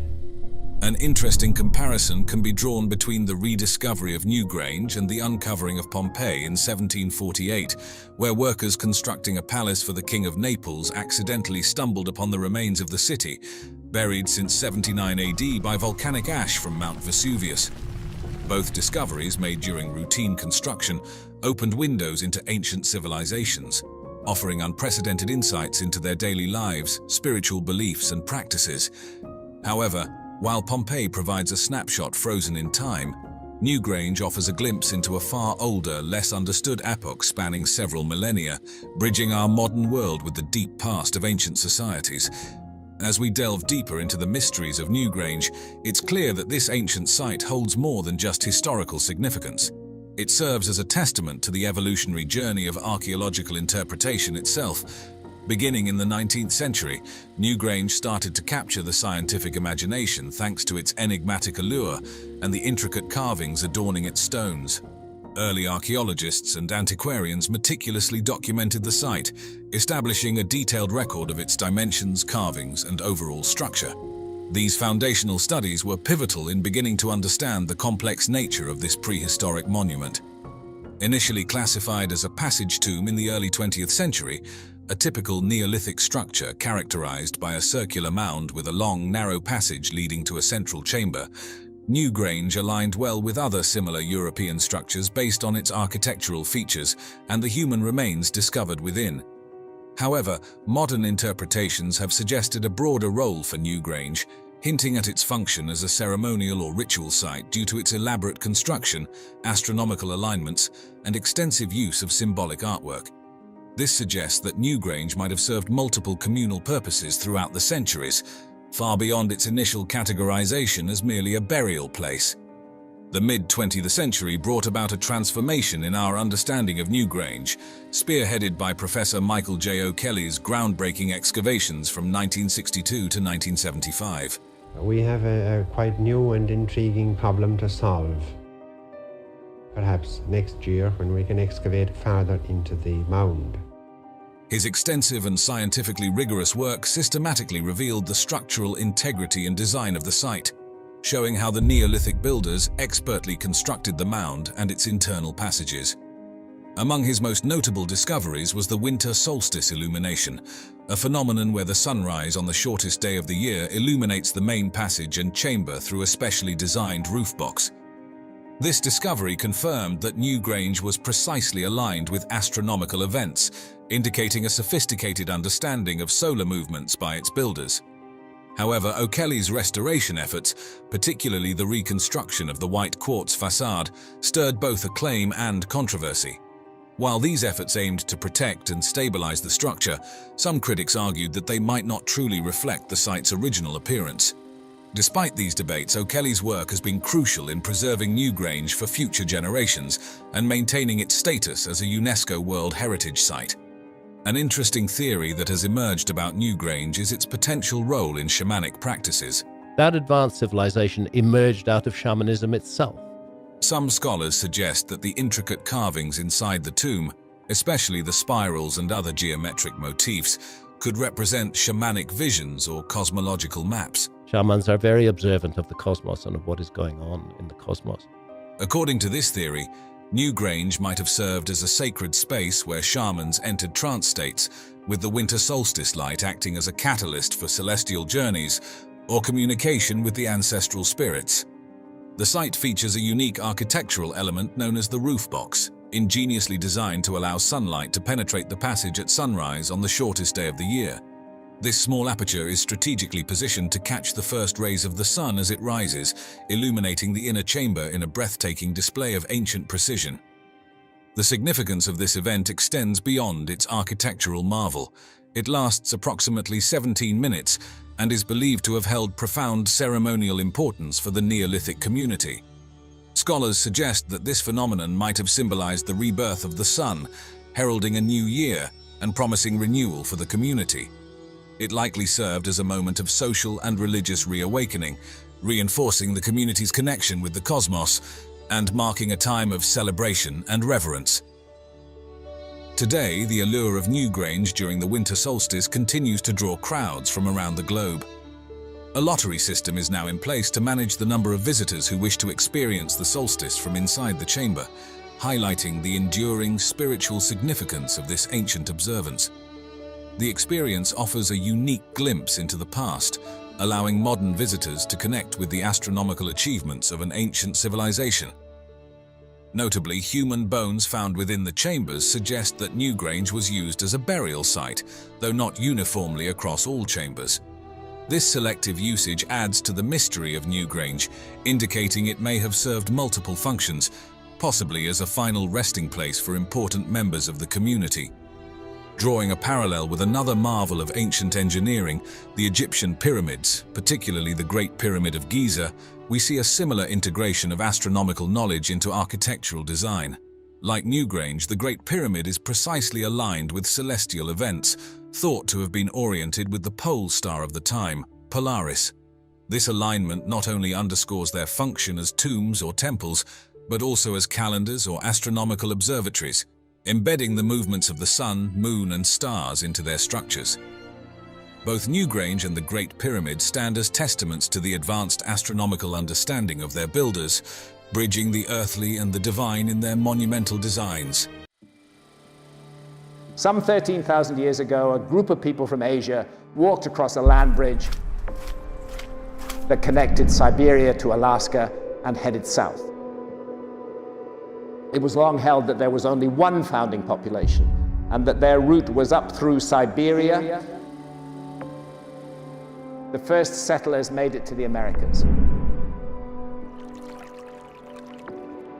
Deep in the remote forests of Siberia lie the Gornaya Shoria megaliths, colossal granite blocks so vast and precisely aligned that they dwarf even the great stones of the Egyptian pyramids. But remember that the ancient Egyptians tell us in many of their texts that everything they knew was a legacy. With some weighing in at an astounding 3,000 to 4,000 tons, these structures pose a tantalizing question. If our modern machinery would struggle to maneuver such massive stones today, how could ancient humans have possibly constructed them? Let's consider what we mean by advanced. What is an advanced civilization? Are we really an advanced civilization? This mystery invites us to explore not only the breathtaking scale of these megaliths, but also the advanced yet unknown technologies that might have been used in an era long past. That is one of the mistakes in looking for a quote-unquote advanced civilization in the past, is that we tend to be looking for ourselves. The Gornaya Shoria megaliths, sometimes referred to as the Shoria megaliths, are a series of massive and mysterious stone structures located in the southern Siberian region of Kemerovo province. This part of Siberia, known for its rugged and forested landscape, forms a continuation of the mountainous belt that includes the famous Altai Mountains, stretching into Kazakhstan, Mongolia, and China.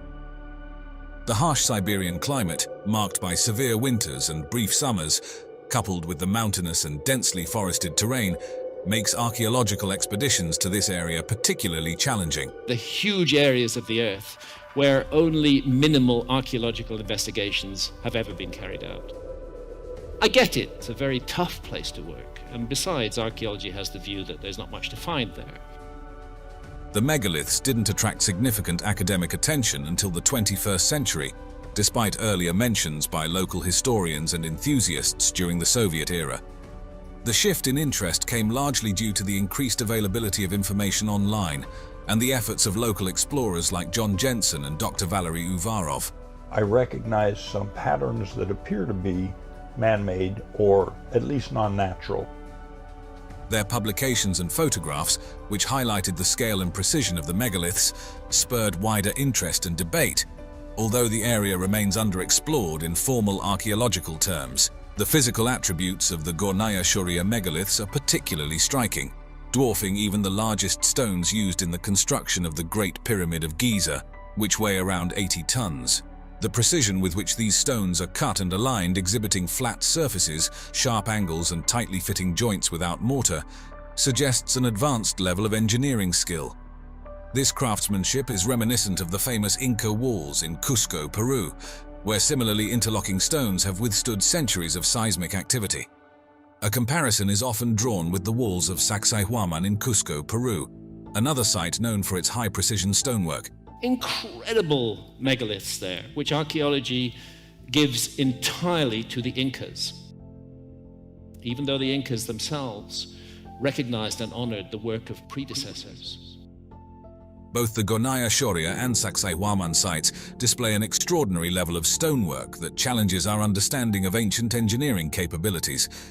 However, the sheer size of the stones at Gornaya Shoria makes the site even more perplexing, raising intriguing questions about the logistics of stone transport and manipulation by ancient builders.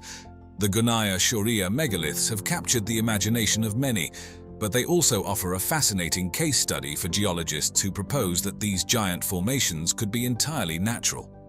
Various geological processes, particularly those involving glaciers and tectonic activities, might explain their formation without needing to invoke theories of human or extraterrestrial involvement.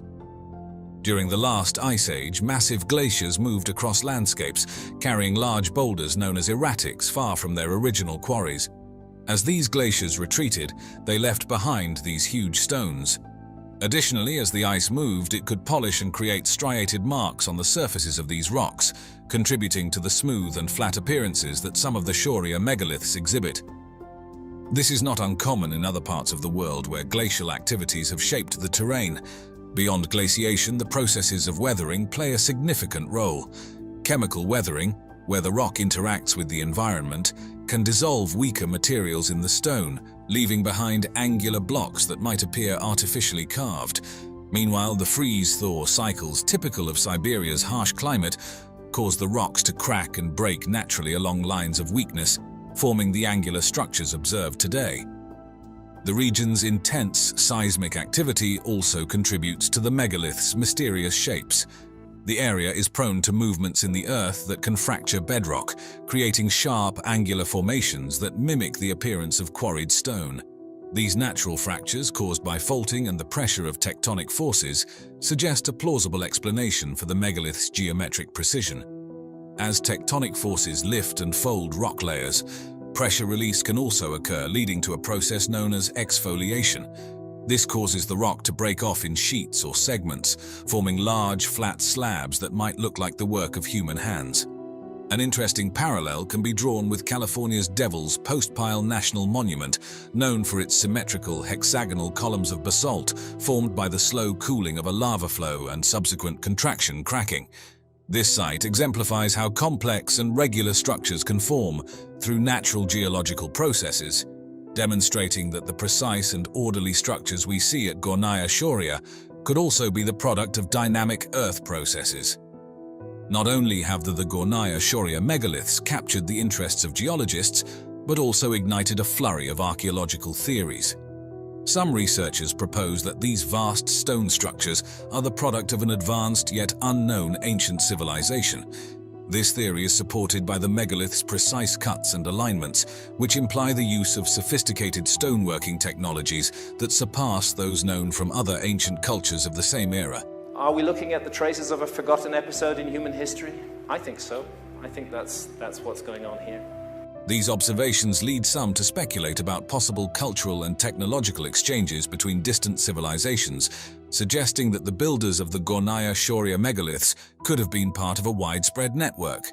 This network might have facilitated the spread of architectural and engineering skills across vast distances, much like how architectural styles were shared along the Silk Road. In addition to these mainstream archaeological views, there are several alternative theories that touch on more unconventional narratives. One such theory suggests that extraterrestrial beings could have influenced the creation of the megaliths. Proponents of this idea argue that the scale and precision of the stonework exceed what would have been technologically feasible for humans at the time, drawing parallels to other mysterious ancient sites like the Nazca lines in Peru, which feature designs that are best viewed from the air.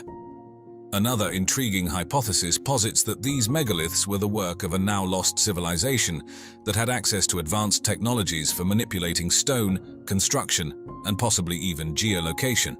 Technologies that were superior to those of known ancient cultures and which could have been lost following a cataclysmic event like a massive flood or volcanic eruption, reminiscent of the legendary Atlantis. A comparison with the Baalbek temple complex in Lebanon, particularly the Trilithon, offers further context.